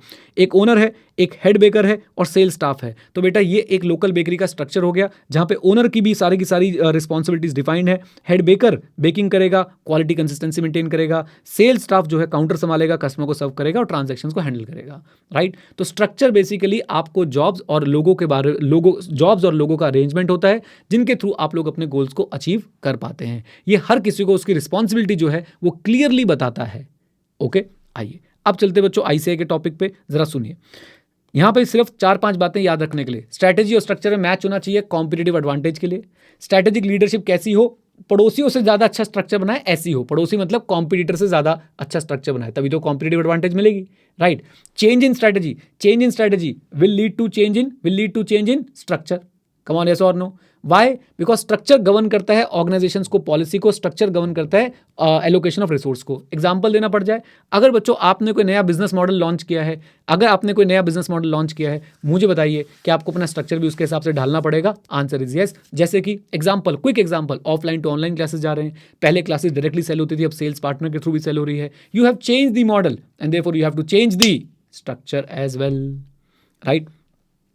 स्ट्रक्चर चेंज करने की रीजन क्या है बच्चों? क्योंकि स्ट्रक्चर गवर्न करता है ऑब्जेक्टिव एंड पॉलिसी फॉर्मेशन को, स्ट्रक्चर गवर्न करता है किसको? रिसोर्स एलोकेशन को। Is that clear? बोल दो हाँ के ना। अच्छा जी, देन ये एग्जांपल बच्चों ऊपर वाली बातों को ही बता रहे हैं कि कैसे जो है structure objective and policies resource allocation को गवर्न करता है। Then strategic implementation, structure generally follow करता है स्ट्रैटेजी को, उसने स्ट्रैटेजिक गोल्स को सपोर्ट करने के लिए हम लोग स्ट्रक्चर बनाते हैं, लेकिन उल्टा भी हो सकता है क्या? कम ऑन, उल्टा भी हो सकता है क्या? जल्दी बोलिए। आंसर इज यस, उल्टा भी हो सकता है। Structure can also shape the strategy. Is that clear जी? बोल दीजिए। लो बच्चों लो, ऑल दी बेस्ट। ये हो गया खत्म। चलिए जी, तो आज बच्चों हमने शुरुआत करी फंक्शनल स्ट्रक्चर से। फंक्शनल स्ट्रक्चर बच्चों कैसे काम करता है मैं आप लोगों को बता देता हूं, जरा मेरे साथ में जुड़िएगा। आप चलते हैं अपने नोट्स में, वहीं से प्रॉपर जो है वो रिवीजन कर लेंगे। सबसे पहले हम बात करते हैं नहीं सिंपल स्ट्रक्चर से। सिंपल स्ट्रक्चर से हमने शुरुआत करी बच्चों कि सिंपल स्ट्रक्चर जो है वो कैसे काम करता है। सिंपल स्ट्रक्चर याद रखिए आपके लिए तभी अप्रोप्रिएट है जब आप सिंगल बिजनेस स्ट्रैटेजी फॉलो कर रहे हो, सिंगल लाइन ऑफ प्रोडक्ट है, सिंगल जोग्राफिक मार्केट में हो। सिंगल सिंगल सिंगल, लड़कों का favourite word. Single business strategy, single line of product and बेटा सिंगल जोग्राफिक मार्केट्स। अच्छा जी, देन कौन सी कंपनी के लिए अप्रोप्रिएट है? जो focus cost leadership, focus differentiation follow कर रहे हैं। कैरेक्टरिस्टिक क्या है? ओनर मैनेजर सारे डिसीजन लेता है, सारी एक्टिविटीज को मॉनिटर करता है, स्टाफ सिर्फ एग्जीक्यूटर है। कम ऑन, ओनर मैनेजर सारे डिसीजन लेता है, सारी एक्टिविटीज करता है और स्टाफ सिर्फ क्या करता है? एग्जीक्यूटर की भूमिका निभाता है। की फीचर्स क्या है?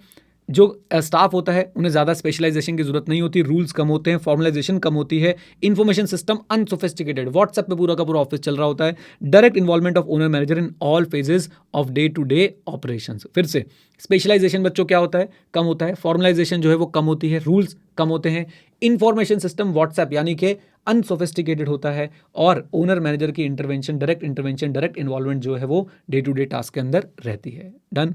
कम्युनिकेशन डायरेक्ट है, फ्रीक्वेंट है, ये ज़्यादा फ्लेक्सिबल है, नया प्रोडक्ट क्विकली लॉन्च कर सकते हैं और इसलिए कॉम्पिटिटिव एडवांटेज आसानी से मिल सकती है। हाँ जी, कम्युनिकेशन डायरेक्ट है, फ्रीक्वेंट है, ये नया प्रोडक्ट क्विकली लॉन्च कर सकते हैं और इसलिए कॉम्पिटिटिव एडवांटेज जो है वो आसानी से मिल सकती है। अच्छा जी, साथ में बच्चों जरा ध्यान दीजिएगा, लेकिन जैसे ही सक्सेसफुल होती है कोई कंपनी, वो भाई साहब बड़ी हो जाती है, और जब बड़ी हो जाती है तो वो सिंपल स्ट्रक्चर को आउटग्रो कर जाती है। सिंपल स्ट्रक्चर को आउटग्रो कर जाती है मतलब कि अब भाई साहब सिंपल स्ट्रक्चर से काम नहीं चलेगा, and they finally go for what? Functional structure. Okay, so to coordinate more complex organizational functions, company should abandon simple structure in favor of functional structure. Functional structure पे भी आते हैं, आइए जरा देखते हैं। फंक्शनल स्ट्रक्चर की शुरुआत यहीं पे हो गई। Companies with low level of diversification, generally speaking जिनके पास ज़्यादा डाइवर्सिफिकेशन नहीं होती है, वो लोग क्या फॉलो करते हैं? फंक्शनल स्ट्रक्चर फॉलो करते हैं। फंक्शनल स्ट्रक्चर काम कैसे करता है? एक सीईओ या मैनेजिंग डायरेक्टर होगा, लिमिटेड कॉर्पोरेट स्टाफ होगा, और उसके बाद आपके पास क्या होंगे? फंक्शनल लाइन मैनेजर्स होंगे डोमिनेंट फंक्शंस के अंदर। यहाँ पे grouping of activities according to function की जाती है। वो फ्लो याद रखिएगा, हम लोग रिलेटेड टास्क को पकड़ के ग्रुप बना के फंक्शन बनाते हैं, उस फंक्शन का एक मैनेजर बना देते हैं। रिलेटेड टास्क को मिला के एक फंक्शन बनाते हैं, फंक्शन का बेटा क्या बना देते हैं? मैनेजर बना देते हैं। डन। आइए फिर से, एक सीईओ होगा, लिमिटेड कॉर्पोरेट स्टाफ होगा, और फंक्शनल लाइन मैनेजर्स होंगे डोमिनेंट फंक्शंस के अंदर। अब डोमिनेंट फंक्शंस मैं उम्मीद करता हूं आपको याद है, HR, marketing, finance, production, research and development, 4-5 functions के नाम आप लिख के आ सकते हैं। फंक्शन स्ट्रक्चर में हम लोग ग्रुप ऑफ टास्क को ग्रुप कर देते हैं on the basis of business function, right. Function structure क्या है? Widely used, 2 advantage, simplicity, low cost. Disadvantage क्या क्या है बच्चों? डिसएडवांटेज क्या क्या है? Accountability to the top, minimizes career development opportunity and difficult to add new products. Accountability to the top forces the accountability to the top, career development opportunity minimize कर देता है, और साथ साथ में बच्चों नए प्रोडक्ट्स को ऐड करना इतना आसान नहीं रहता है। क्या फंक्शन स्ट्रक्चर क्लियर है सबको? जल्दी बोल दीजिए यस सर। देन इसके बाद डिविजनल स्ट्रक्चर की बात करते हैं बच्चों। डिविजनल स्ट्रक्चर में हम लोगों ने क्या पढ़ा था? डिविजनल स्ट्रक्चर हमारे किस बेसिस पे हो सकते हैं? 4 बेसिस पे, geographic, product, customer, process. Geographic, product, customer, focus, customer, process. अच्छा जी, हम लोग क्या करते हैं यहाँ पे डिविजनल स्ट्रक्चर में? फंक्शनल स्ट्रक्चर 2 लेवल पे परफॉर्म हो रहे होते हैं। कहाँ कहाँ पे बेटा? एक कॉर्पोरेट लेवल पे और एक आपके डिवीजन लेवल पे परफॉर्म हो रहे होते हैं। हर डिवीजन का अपना अलग से एक फंक्शनल स्ट्रक्चर बन जाता है, राइट। कब कामयाब है? आप फ्यू प्रोडक्ट और सर्विसेज दे रहे हैं और वो एक दूसरे से बहुत ज़्यादा अलग हैं, राइट। इसमें अब क्या करते हैं? A major differences, functional structure में फंक्शनल डिपार्टमेंट जो है अकाउंटेबल नहीं होते प्रॉफिट के लिए। कम ऑन, फंक्शनल स्ट्रक्चर में फंक्शनल डिपार्टमेंट अकाउंटेबल नहीं होते हैं प्रॉफिट के लिए। Is that clear? बोल दो, आ जाओ। दोबारा बोलते हैं, डिविजनल कितने तरीके से हो सकता है? 4। सबसे पहले ज्योग्राफिक, उसके बाद प्रोडक्ट, उसके बाद कस्टमर, उसके बाद प्रोसेस। अच्छा जी, यहाँ पे हो क्या रहा होता है कि आपके पास जो है बच्चों एक होता है आपके पास कॉर्पोरेट लेवल, फिर आपके पास आता है एक डिविजनल लेवल, और कॉर्पोरेट लेवल पे भी आपके पास फंक्शंस होते हैं, डिवीजनल लेवल पे भी आपके पास फंक्शंस होते हैं। यहाँ पे हर डिवीजन के अलग अलग जो है वो आपके फंक्शन बना दिए जाते हैं। अच्छा जी, याद रखिए फंक्शनल डिपार्टमेंट बच्चों अकाउंटेबल नहीं होते हैं प्रॉफिट के लिए, but divisions are accountable for profit. हाँ जी, divisions are accountable for profit. लीजिए एडवांटेज, पहली एडवांटेज यही है, अकाउंटेबिलिटी इज क्लियर। फिर बहुत सारी एडवांटेज और हैं। जो फंक्शनल की डिसएडवांटेज थी, जैसे वहाँ करियर डेवलपमेंट अपॉर्चुनिटी नहीं थी, यहाँ पे है। जैसे वहाँ पे नया बिजनेस ऐड नहीं हो सकता था, यहाँ पे हो सकता है। वहाँ पे अकाउंटेबिलिटी क्लियर नहीं थी, यहाँ पे है। एक बात बच्चों याद रखिए, एक हेल्दी कंपटीशन भी बन जाता है डिविजन्स के बीच में। क्या बन जाता है? हेल्दी कंपटीशन भी बन जाता है, and local control of the local situation भी की जा सकती है। Local control of local situation भी किया जा सकता है। अच्छा सुनिए, डिसएडवांटेजेस ऑफ डिविजनल स्ट्रक्चर बच्चों। डिसएडवांटेजेस क्या क्या हैं डिविजनल स्ट्रक्चर के? एक तो कॉस्ट ज़्यादा आने वाली है, और दूसरी बात क्या आने वाली है कि डिविजनल मैनेजर्स में कॉन्फ्लिक्ट आ सकता है। कॉन्फ्लिक्ट कैसे आ सकता है कि भाई साहब लेवल ऑफ सर्विस जो है वो अलग हो सकती है, यूनिफॉर्मिटी खत्म हो सकती है, कंसिस्टेंसी कंपनी वाइड मेंटेन करना पॉसिबल नहीं रहता। कंसिस्टेंसी कंपनी वाइड मेंटेन करना पॉसिबल नहीं रहता है। ओके, आ जाइए। देन ये डायग्राम्स वगैरह हमने समझ लिए थे। ये आपने पढ़ना है बच्चों multi divisional structure. Hourglass structure की अगर बात करूं, हमने शॉर्ट नोट्स बनाए थे क्या? बिल्कुल बनाए थे आर ग्लास स्ट्रक्चर के शॉर्ट नोट्स। ये लो जी, पहले बेस कॉन्सेप्ट क्या है? बेस कॉन्सेप्ट ये है कि इन्फॉर्मेशन टेक्नोलॉजी की मदद से हो क्या गया है कि कम्युनिकेशन जो है वो फास्ट हो गया, और इन दोनों की मदद से, आईटी और कम्युनिकेशन की मदद से, मिडल लेवल जो है वो कॉन्स्ट्रक्ट होते जा रही है। मिडल लेयर जो है मैनेजमेंट की वो कॉन्स्ट्रक्ट होती जा रही है, टॉप और बॉटम क्लोज आते जा रहे हैं, जिससे कि डिसीजन मेकिंग फास्ट हो रही है, कॉस्ट बच रही है, डिसीजन मेकिंग फास्ट हो रही है। मिडल लेवल पे जो मैनेजर्स होते थे, पहले होते थे स्पेशलिस्ट, अब होते हैं जनरलिस्ट। उनका ज्यादातर काम आज की डेट में कौन कर देता है? आईटी कर देता है। इसके डिसएडवांटेजेस क्या क्या हैं? पहले पूरा कॉन्सेप्ट बता दूं। डिसएडवांटेजेस क्या क्या हैं? नंबर 1, आपके पास करियर डेवलपमेंट अपॉर्चुनिटीज कम है, मोटिवेशन लेवल्स कम है, और मोनोटोनस हो जाती है आपकी जॉब प्रोफाइल एक समय के बाद। डन। अब आइए पूरे कॉन्सेप्ट को वर्ड बाय वर्ड जो है एक बार रिवाइज कर लेते हैं। तो पहले तो सुनिए, आईटी और कम्युनिकेशन की मदद से बच्चों फंक्शनिंग ऑफ ऑर्गेनाइजेशन बदल गई है, जिससे कि टेक्नोलॉजी की मदद से आप देखेंगे मिडिल लेवल का रोल जो है वो धीरे धीरे क्या होता जा रहा है? कम होता जा रहा है। आर ग्लास स्ट्रक्चर में 3 लेयर बनती हैं, टॉप, नैरो, मिडल, जिसमें से मिडिल मैनेजमेंट जो है वो बहुत ही लिमिटेड, बहुत ही कॉन्स्ट्रक्टेड होती है। डायग्राम साथ में ध्यान में रखिएगा कि भाई wide at the top, narrow at the middle and widest at the bottom. Wide at the top, narrow at the middle and widest at the bottom. तो इसको आप बोल सकते हैं 3 लेयर हैं, जिसमें wide at the top, narrow at the middle and widest at the bottom. Middle layer constructed है, technology ने क्या किया है? टॉप और बॉटम को जोड़ दिया है, जिससे कि कम्युनिकेशन फास्ट हो पा रहा है। मैनेजमेंट कैरेक्टरिस्टिक क्या है? Now we are preferring generalist over specialist. Specialist कौन होता है? जो एक टास्क को बहुत अच्छी तरह करता है। जर्नलिस्ट कौन होता है? जो बहुत सारे डिफरेंट तरह के टास्क को अच्छे तरीके से कर पाता है with the help of what? Technology. Okay, तो आज की डेट में हम लोग क्या कर रहे हैं? हम लोग जर्नलिस्ट को प्रेफर कर रहे हैं ओवर स्पेशलिस्ट को। बेनिफिट, कॉस्ट रिडक्शन है, क्योंकि मिडिल लेयर आपने कम कर दी तो आपके ओवरहेड जो है वो कम हो गया। एनहांस रिस्पॉन्सिवनेस है, क्योंकि टॉप और लोअर जुड़े हुए हैं, इसलिए रिस्पॉन्सिवनेस जो है वो ज़्यादा है, डिसीजन मेकिंग जो है वो फास्ट है। चैलेंजेस क्या है? मैंने बताया प्रमोशन अपॉर्चुनिटीज़ यहाँ पे कम है, क्योंकि मिडिल मैनेजमेंट की जो है लेयर कॉन्स्ट्रक्ट हो चुकी है, श्रिंक हो चुकी है, तो इसलिए आप लोग लो लेवल पे काफ़ी समय तक बने रहेंगे। मोटिवेशन एंड मोनोटोनस, मैंने बताया कि भाई साहब मोटिवेशन की कमी है और आपका काम काम एक समय के बाद मोनोटोनस हो जाता है। कैसे आप इन प्रॉब्लम्स को सॉल्व कर सकते हैं? आप टास्क वेरिएशन करके टास्क को चैलेंजिंग बना सकते हो, लिटरली एक डिपार्टमेंट से दूसरे डिपार्टमेंट में शिफ्ट कर सकते हो और आपको ज़्यादा लर्निंग मिल सकती है, एंड प्रॉपर रिवॉर्ड सिस्टम बना सकते हो आपकी परफॉर्मेंस को लेके, यानी अपने एम्प्लॉय की परफॉर्मेंस को लेके। लीजिए, ये हो गया हमारा आर ग्लास स्ट्रक्चर। अब चलते बच्चों एसबीयू स्ट्रक्चर पे। सुनिए, एसबीयू स्ट्रक्चर एक तरह से बोल सकता हूं इंप्रूवमेंट है, काइंड ऑफ इंप्रूवमेंट है बेटा। किसके ऊपर इंप्रूवमेंट है? काइंड ऑफ आपके डिवीजन स्ट्रक्चर के ऊपर। डिवीजन में हमने मल्टीपल डिवीजन्स बना दिए थे, एसबीयू ने हमने रिलेटेड डिवीजन्स को ग्रुप बना के एक स्ट्रेटेजिक बिजनेस यूनिट बना दिया। एसबीयू स्ट्रेटेजिक बिजनेस यूनिट क्या है?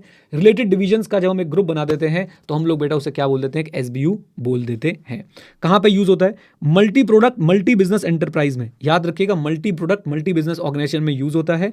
एसबीयू क्या है? ग्रुप ऑफ रिलेटेड बिजनेस है ऑन दी स्ट्रेटेजिक बेसिस। हमने देखा कि ये तीन डिवीजन ए बी सी एक से रिलेट करते हैं, तीनों को मिला के क्या बना दिया? एक एसबीयू बना दिया।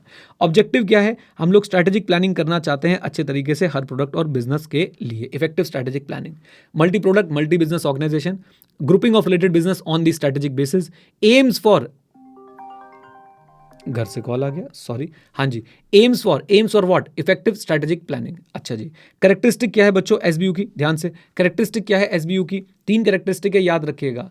Can be plan independently, has his own set of competitor, has a manager who is responsible for performance, हाँ जी, who is responsible for planning, profit and performance of the SBU, can be planned independently, 1. Number 2, has its own set of competitor. Number 3, एक manager होगा जो responsible होगा इसके planning के लिए, profit के लिए और परफॉर्मेंस के लिए। लीजिए, 3 लेवल्स होते हैं बच्चों एक एसबीयू में, corporate headquarter, SBU group and division with the SBU on the basis of relatedness. मैंने आपको इसका डायग्राम भी दिखाया था, आइए एक बार दोबारा दिखा देता हूं। ये देखिए, ऐसे काम करता है आपका एसबीयू लेवल।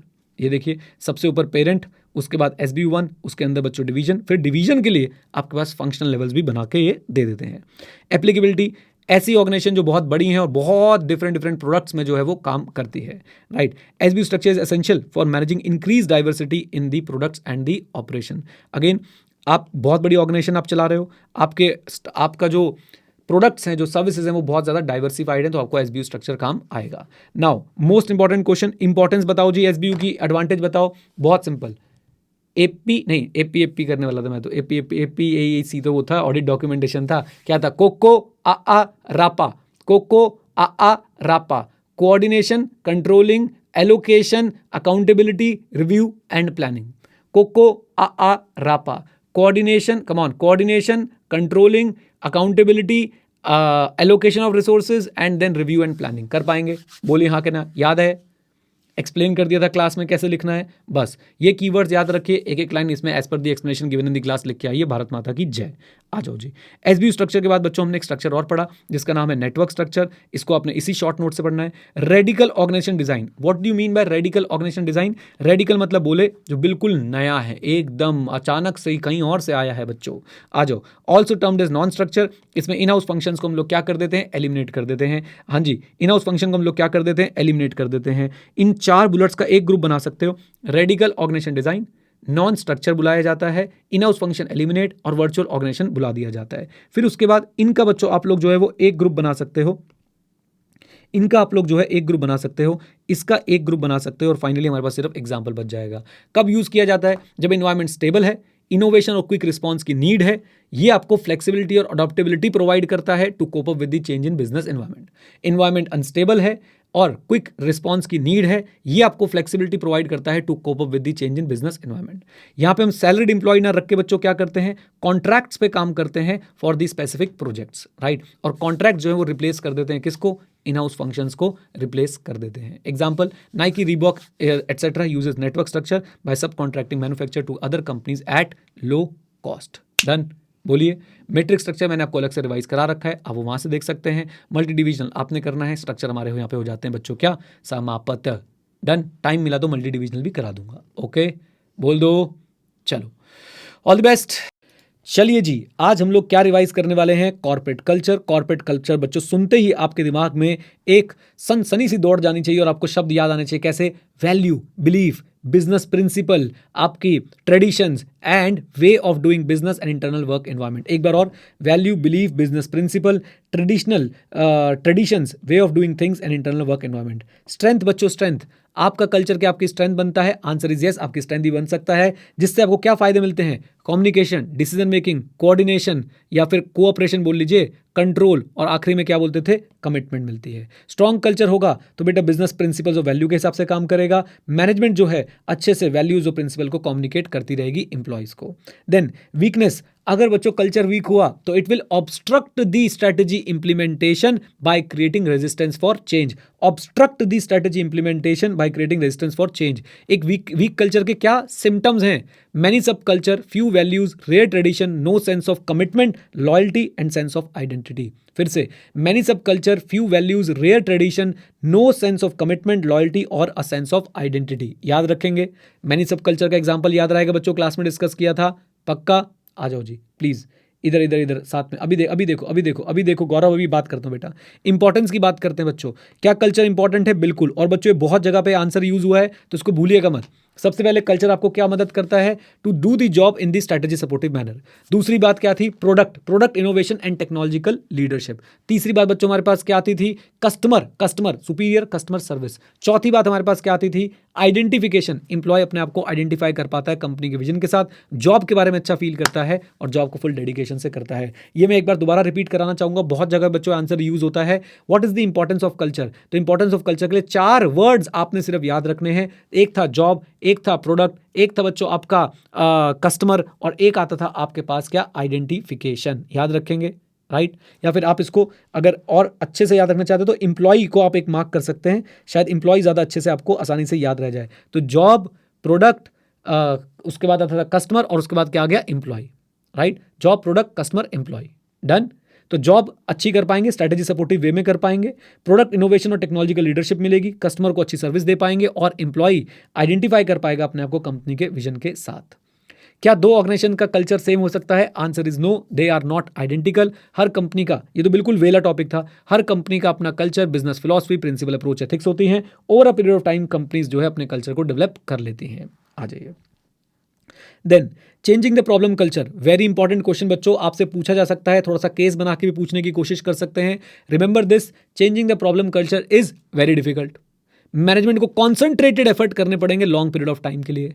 3 स्टेप बताओ। सबसे पहले डायग्नोस, कौन सा पार्ट सपोर्टिव है, कौन सा पार्ट सपोर्टिव नहीं है। दूसरा पार्ट याद करो, ऑफिस में क्या किया था हमने बच्चों? ओपनली टॉक करो about the parts to be change. और तीसरा पार्ट, टॉक को फॉलो करो विद विजिबल एग्रेसिव एक्शन। इसके बाद बच्चों याद रखिए, मैनेजमेंट एक शेयर्ड विजन बनाएगी, कौन कौन सी एक्टिविटीज करके जाएगी? पॉलिसी प्रोसीजर रिवाइज करेगी, बजट रिवाइज करेगी, अपना न्यू लोगों को हायर करेगी with the proper culture from the very start, from the very beginning, old लोगों को रिप्लेस करेगी, और आपके इंसेंटिव्स भी चेंज कर देगी। एक बार फिर से, policy procedure, incentive, budget, hiring new, replacing old.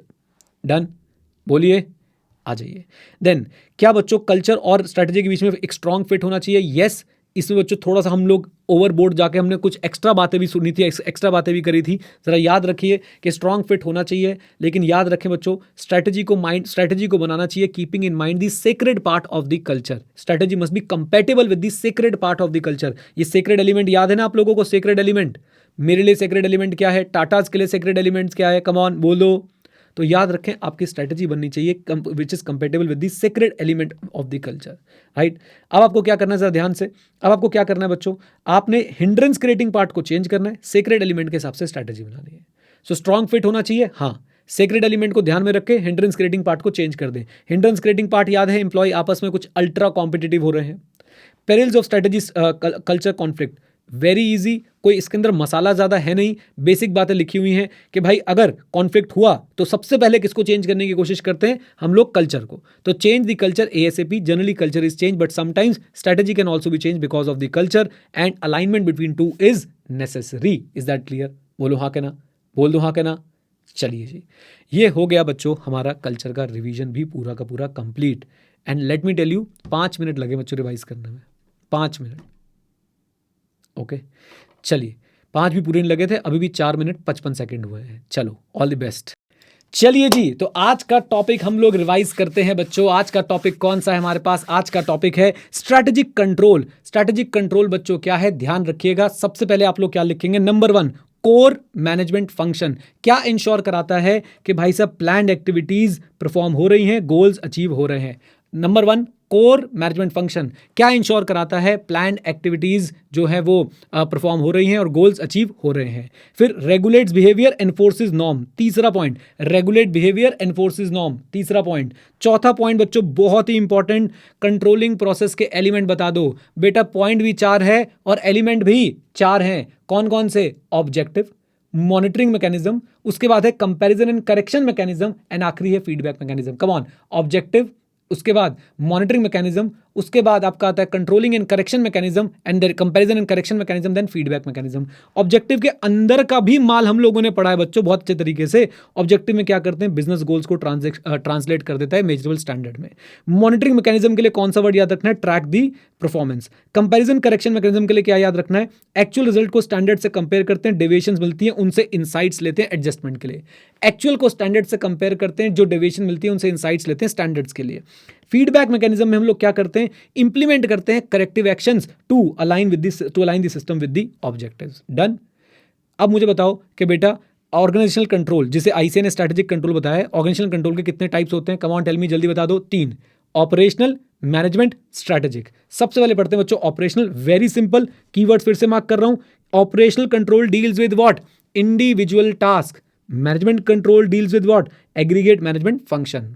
Okay, अच्छा एग्जांपल बच्चों, procuring specific item of inventory is an example of operational control. लेकिन overall inventory management as a whole is an example of management control. साथ साथ हो रहा है। Come on tell me, जल्दी बताओ, आ जाओ जी। देन कैरेक्टरिस्टिक, यहां पे क्या बनता है बच्चों, clear relationship between input and output. क्या मैनेजमेंट कंट्रोल में आप ये लिख सकते हो कि there is no clear cut और 1-to-1 relationship between input and output? Come on, yes और नो बोल दो। बिल्कुल लिख सकते हैं सर। तो ये हमारा थर्ड पॉइंट हो गया। फिर उसके बाद इसका बच्चों नेचर कैसा है, रिजिड नेचर है with specific standard and tolerance. इसमें पता होता है कि भाई स्पेसिफिक स्टैंडर्ड क्या हमने मीट करने हैं और कितनी टॉलरेंस जो है हम लोग एक्सपेक्ट कर रहे हैं, कितनी टॉलरेंस जो है हम लोग झेल पाएंगे। ओके सॉरी, कितना एरर जो है हम लोग टॉलरेट कर पाएंगे, कितना एरर जो है, कितनी डेविएशन जो है हम लोग टॉलरेट कर पाएंगे। डन, 4 बातें।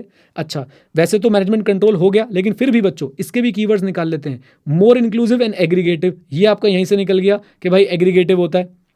अच्छा जी, एग्रीगेटिव का मतलब आपको कनेक्ट कराऊं, आपने पढ़े सब्सटैंटिव प्रोसीजर बच्चों, वहां पे हम बोलते थे ना aggregated data, disaggregated data. Aggregated जब भी होता है मतलब ऊपर से। डिसएग्रीगेटेड मतलब क्या होता है बच्चों, जो बहुत ज्यादा बटा हुआ हो। Aggregative less detailed, right. आ जाओ जी, इधर देखो। तो मैनेजमेंट कंट्रोल कैसा है, more inclusive and aggregative, covering entire department, divisions and organisation. In contrast with operational क्या कंट्रोल करता था बेटा, जल्दी बता दो, इंडिविजुअल टास्क। सीए स्टूडेंट को एग्रीगेट सुनते लगता है एग्रीगेट 50, इनके मन से ही आवाज आती है एग्रीगेट 50। एनीवेज, कुछ नहीं बेटा, ये जिसको नहीं समझ आया कोई बात नहीं, हो तुम अभी कोई दिक्कत नहीं है।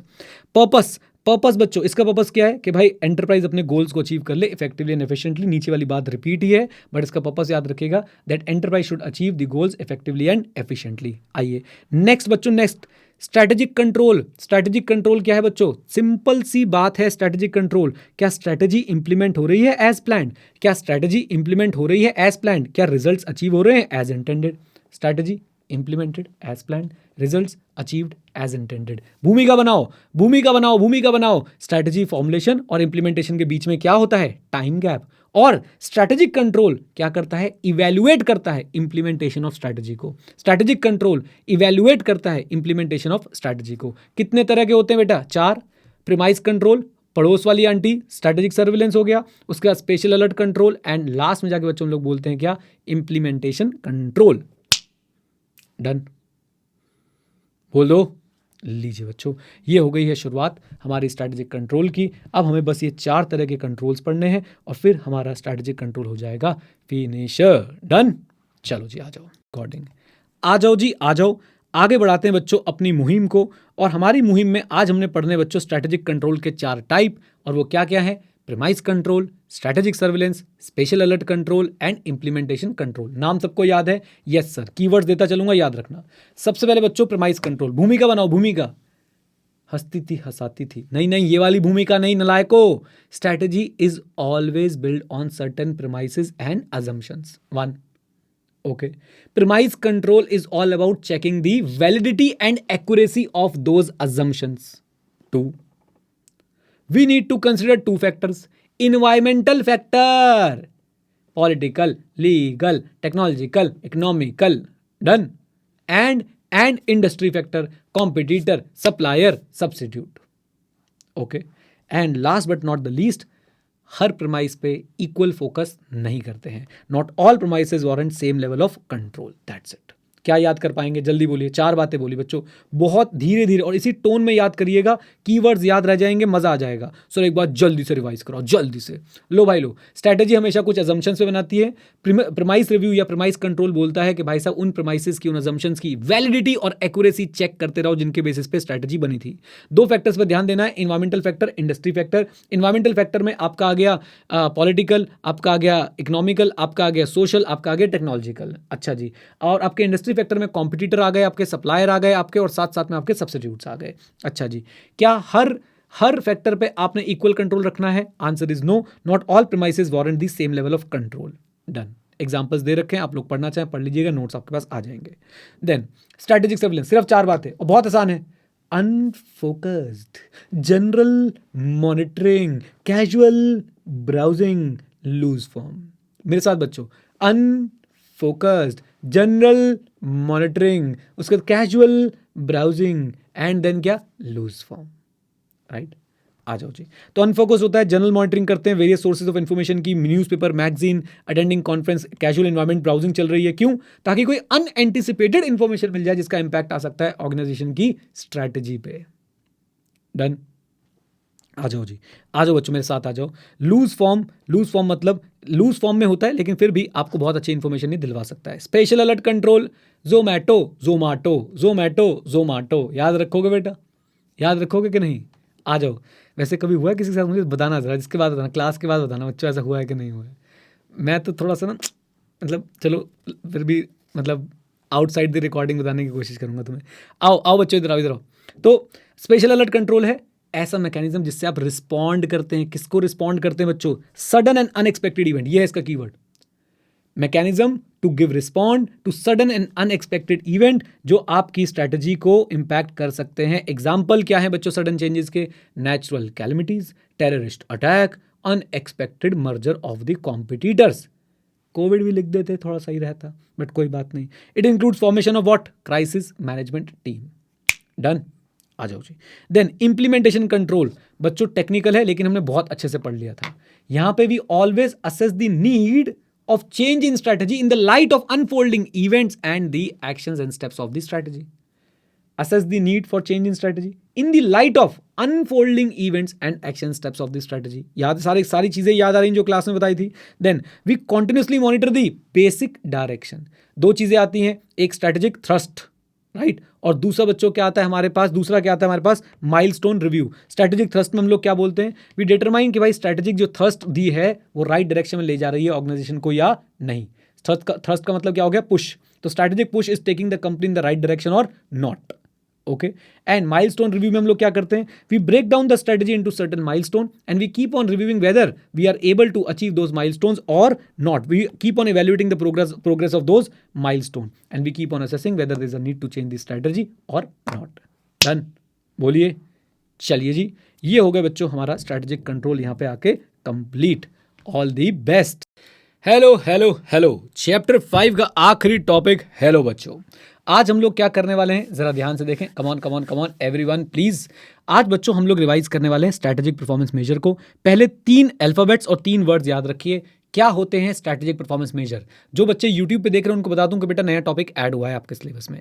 स्ट्रैटेजिक परफॉर्मेंस मेजर 3 बातें: indicator, snapshot, adjustment. Indicator, snapshot, adjustment. तो ये आपके लिए होते हैं इंडिकेटर्स, ये आपको देते हैं स्नैपशॉट ऑफ द परफॉर्मेंस, जिसके हिसाब से फिर आप लोग अपनी क्या कर सकते हैं? स्ट्रैटेजी को एडजस्ट जो है वो कर सकते हैं।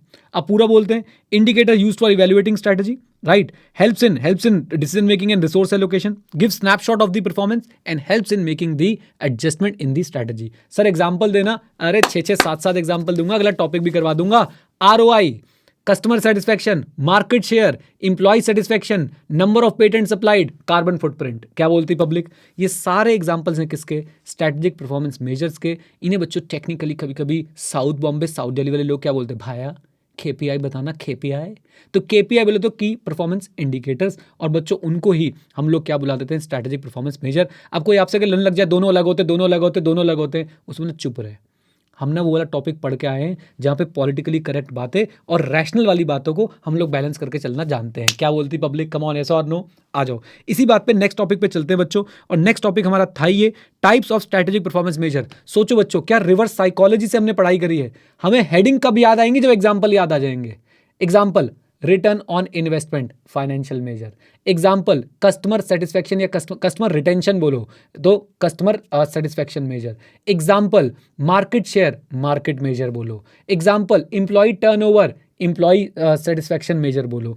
Number of patents applied, innovation measure बोलो। एंड फाइनली बच्चों क्या बोला मैंने आप लोगों को कि भाई आपने लास्ट में क्या देखा था, सबसे लास्ट में आपने क्या देखा था? जल्दी बताओ मुझे, चैट ऑन कर रहा हूं 2 मिनट के लिए, आप लोग बताओगे। लास्ट वाला एग्जाम्पल बोलना, एग्जाम्पल बोलना, एग्जाम्पल बोलना, एग्जाम्पल बोलना। इनोवेशन के बाद वाला देख लिया तुम सबने कॉपी के अंदर झांक के, कार्बन फुटप्रिंट था, नलायको कार्बन फुटप्रिंट था, तो वो क्या हो जाएगा हमारा? Environmental major. डन, बोलो हाँ के ना। एक बच्चों को खास बात बताऊं मैं, आप लोग ना एक चीज़ करना भूल गए हो, और वो क्या है ज़रा सुन लो। सत्संग कर रहा हूँ बीच में रुक के, रिवीजन वीडियो के बीच में रुक के।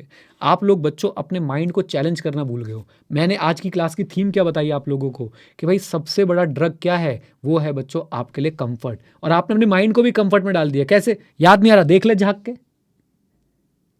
क्लास 12th में ऐसा नहीं होता था। मैं आपको आपकी क्लास 12th में याद दिलाता हूँ। बिजनेस स्टडीज के पॉइंट घोट रहे हो भाई, सब किताब से बड़े, किताब पे हाथ रखे, हाँ हाँ हाँ हाँ, इसके बाद ये था, इसके बाद ये था, इसके बाद ये था। घर में मम्मी पापा भाई बहन जो भी जीव जंतु दिखता था, सुनना जरा मुझसे 10 पॉइंट अभी के अभी, बोलो हाँ के ना। ये एक मसल थी, आप इसको ट्रेन करते थे, अब आपने इस मसल को ट्रेन करना छोड़ दिया है।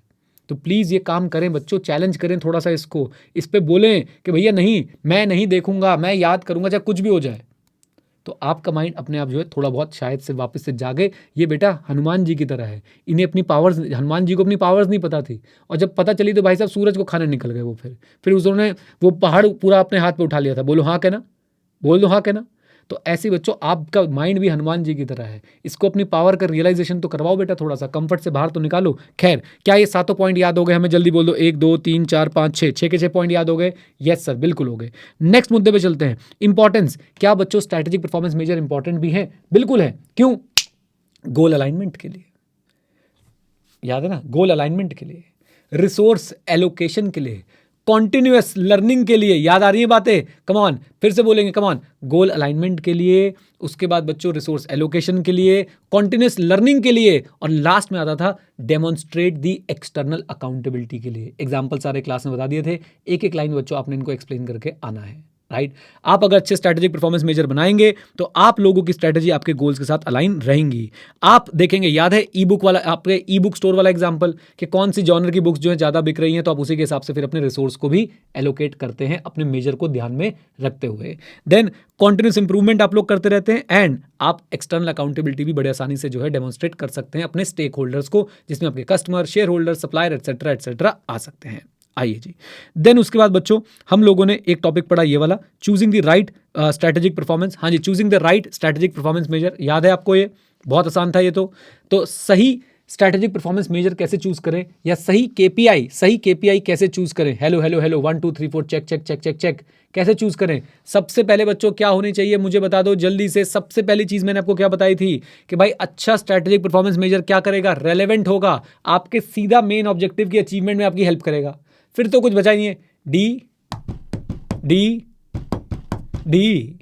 मतलब डेटा हो, डेटा क्वालिटी का हो, और डेटा टाइम पे हो। Is that clear? डेटा हो, डेटा क्वालिटी का हो, डेटा टाइम पे हो। तो ये है बच्चों हमारे choosing the right strategic performance के पैरामीटर। यहाँ पे मैंने ग्रीन कलर से बहुत आसानी से लिख दिया है। रेलेवेंस का मतलब है ऐसा मेजर चूज करो जो डायरेक्टली हेल्प करे आपको ये देखने के लिए, आपके गोल्स को अचीव करने के लिए। ऐसा मेजर होना चाहिए जिसके लिए डेटा ईजिली अवेलेबल हो, ईजिली ट्रैक कर पाए। ऐसा मेजर चूज करो जिसके लिए जो डेटा हो बच्चों को करेक्ट मिले और ट्रस्टवर्दी मिले, क्योंकि करेक्ट और ट्रस्टवर्दी डेटा नहीं होगा तो आप मीनिंगफुल डिसीजन जो है वो नहीं ले पाएंगे, करेक्ट डिसीजन नहीं ले पाएंगे। फिर आपका data time up to date होना चाहिए, क्योंकि अप टू डेट नहीं डेटा होगा तो आपका डिसीजन भी क्या हो जाएगा? गलत हो जाएगा। डन, बोलो हाँ कहना। यस सर, बिल्कुल 3 बैग्स फुल। आ जाओ। देन बच्चों हमने एक सत्संगी टॉपिक देखा। सत्संगी टॉपिक क्या देखा कि हमारे स्ट्रैटेजिक परफॉर्मेंस मेजर क्या सिर्फ वेल्थ क्रिएशन होना चाहिए, क्या सिर्फ प्रॉफिटेबिलिटी होना चाहिए, क्या सिर्फ इकोनॉमिक होना चाहिए? Answer is no. हमें होलिस्टिक अप्रोच लेके चलनी है टुवर्ड्स स्ट्रेटेजिक परफॉर्मेंस मेजर। और होलिस्टिक अप्रोच के बच्चों दो फ्रेमवर्क हैं। पहला फ्रेमवर्क है TBL, triple bottom line. Come on, triple bottom line. Triple bottom line में हमें क्या बोला गया कि आपको आपके जो फाइनेंशियल मैट्रिक्स था उसको एक्सपैंड किया गया। बोला इकोनॉमिक प्रॉस्पेरिटी तो होनी ही चाहिए, जैसे कि revenue growth, return on investment. साथ साथ में आपको यह भी इंश्योर करना है कि सोशल मेजर्स भी आप लोग इंक्लूड करें, जैसे कि impact on your employees, your customer, your communities. अच्छा, फिर बोला गया कि भाई प्लैनेट से रिलेटेड बातें भी आप लोग जो है इंक्लूड करें अपने सोशल परफॉर्मेंस, अपने स्ट्रैटेजिक परफॉर्मेंस मेजर्स के अंदर, जैसे कि sustainability effort, ecological impact etcetera. Right, आप जब ITC के होटल में जाएंगे तो वो बड़े बड़े शब्दों में लिखा होता है लीड प्लैटिनियम होटल, यानी कि हम लोग भाई साहब यहाँ सस्टेनेबिलिटी से काम कर रहे हैं। ऐसा नहीं कि भाई साहब हम लोग बस 5 स्टार खोल के बैठ गए हैं और रिसोर्सेज बिल्कुल भाए जा रहे हैं। हम पूरी कोशिश कर रहे हैं कि हम रिसाइकलिंग करें, पूरी कोशिश कर रहे हैं कि हम लोग जो भी सर्विसेज दें वो सस्टेनेबल हो, यानी हम कम से कम रिसोर्सेज को वेस्ट करें। लीजिए, फिर उसके बाद बच्चों नया कॉन्सेप्ट आया इकिगाई, कि भैया हो गया TBL हो गया, अब क्या चाहिए हमें QBL। हमें क्या चाहिए जल्दी बताओ? QBL में क्या बोला गया? क्वाड्रुपल बॉटम लाइन, यानी कि आपके फाइनेंशियल मैट्रिक को हम और आगे तक एक्सपैंड करेंगे। पीपल प्लैनेट के बाद हमने क्या ऐड कर दिया?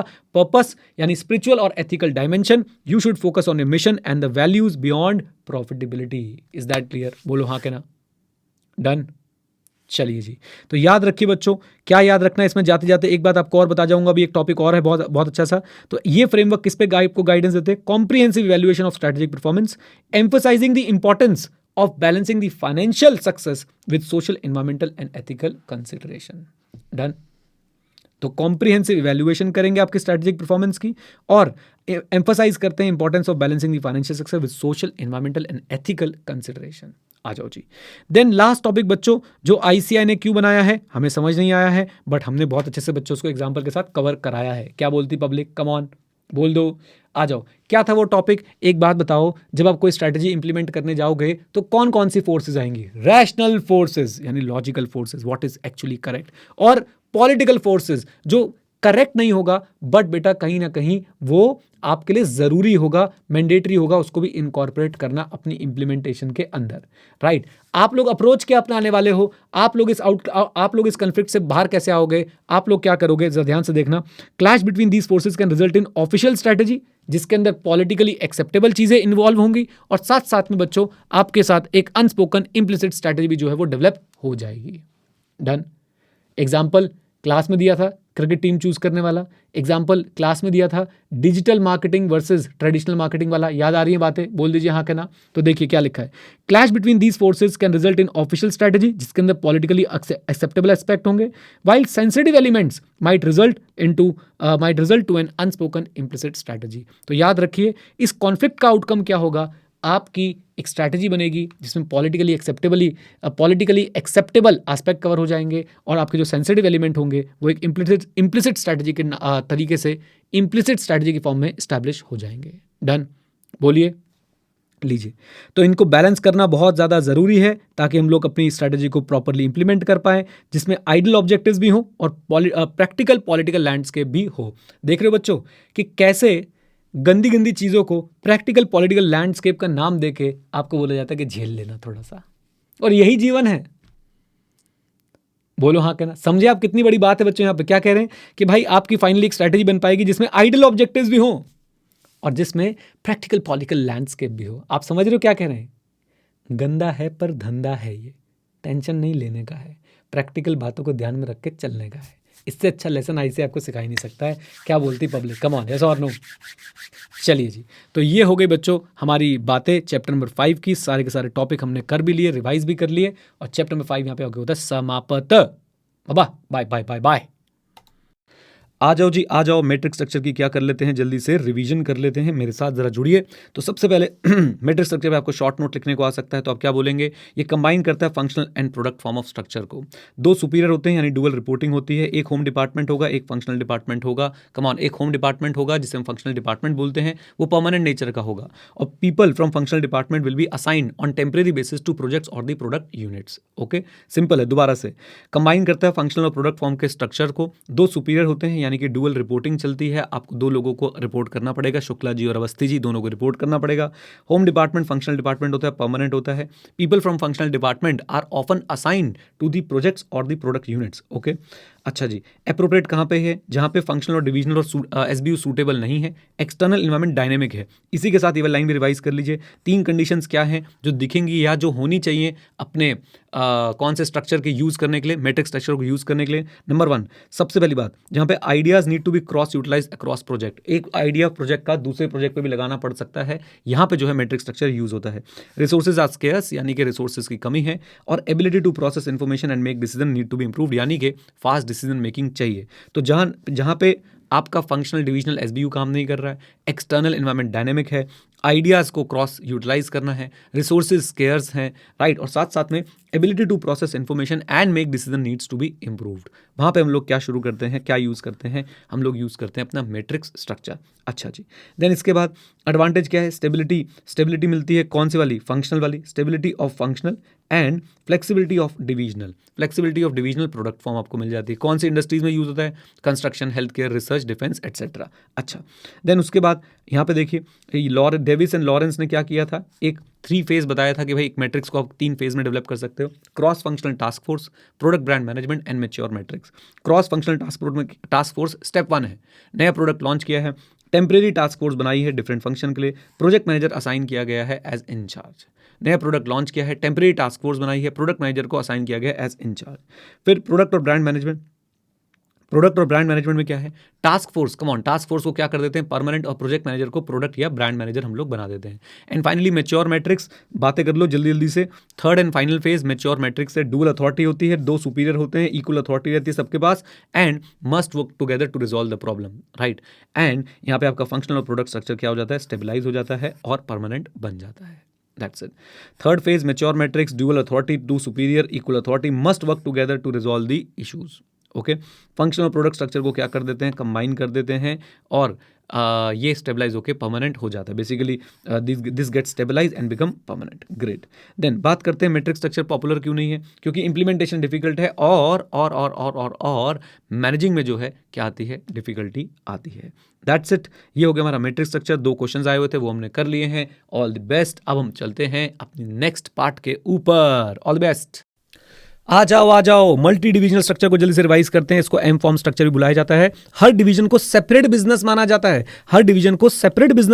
है। याद रखिएगा, हर डिवीजन को सेपरेट बिजनेस माना जाता है और डिवीजन का एक हेड अपॉइंट करते हैं, उसे बोलते हैं डिवीजन मैनेजर। वो उसके डे टू डे ऑपरेशन और डे टू डे स्ट्रेटजी के लिए जो है वो रिस्पॉन्सिबल रहने वाला है और हर डिवीजन की अपनी फंक्शनल हायरार्की होगी। फिर से, हर डिवीजन को सेपरेट बिजनेस मानो, डिवीजन मैनेजर लगा दो जो उसके day to day operation strategy के लिए रिस्पॉन्सिबल होगा और हर डिवीजन की अपनी फंक्शनल हायरार्की होगी। कॉर्पोरेट ऑफिस इन डिवीजन को कैसे मैनेज करेगा? स्ट्रेटजी को फाइनेंशियल कंट्रोल से। स्ट्रेटेजिक कंट्रोल बोले तो लॉन्ग टर्म स्ट्रेटजी वो बनाएगा, फाइनेंशियल कंट्रोल बोले तो बजट्स वो बनाएगा और बजट्स बनाने के साथ ही वो उस डिवीजन के कैश फ्लो और उसके प्रॉफिट्स को जो है वो मैनेज करेगा।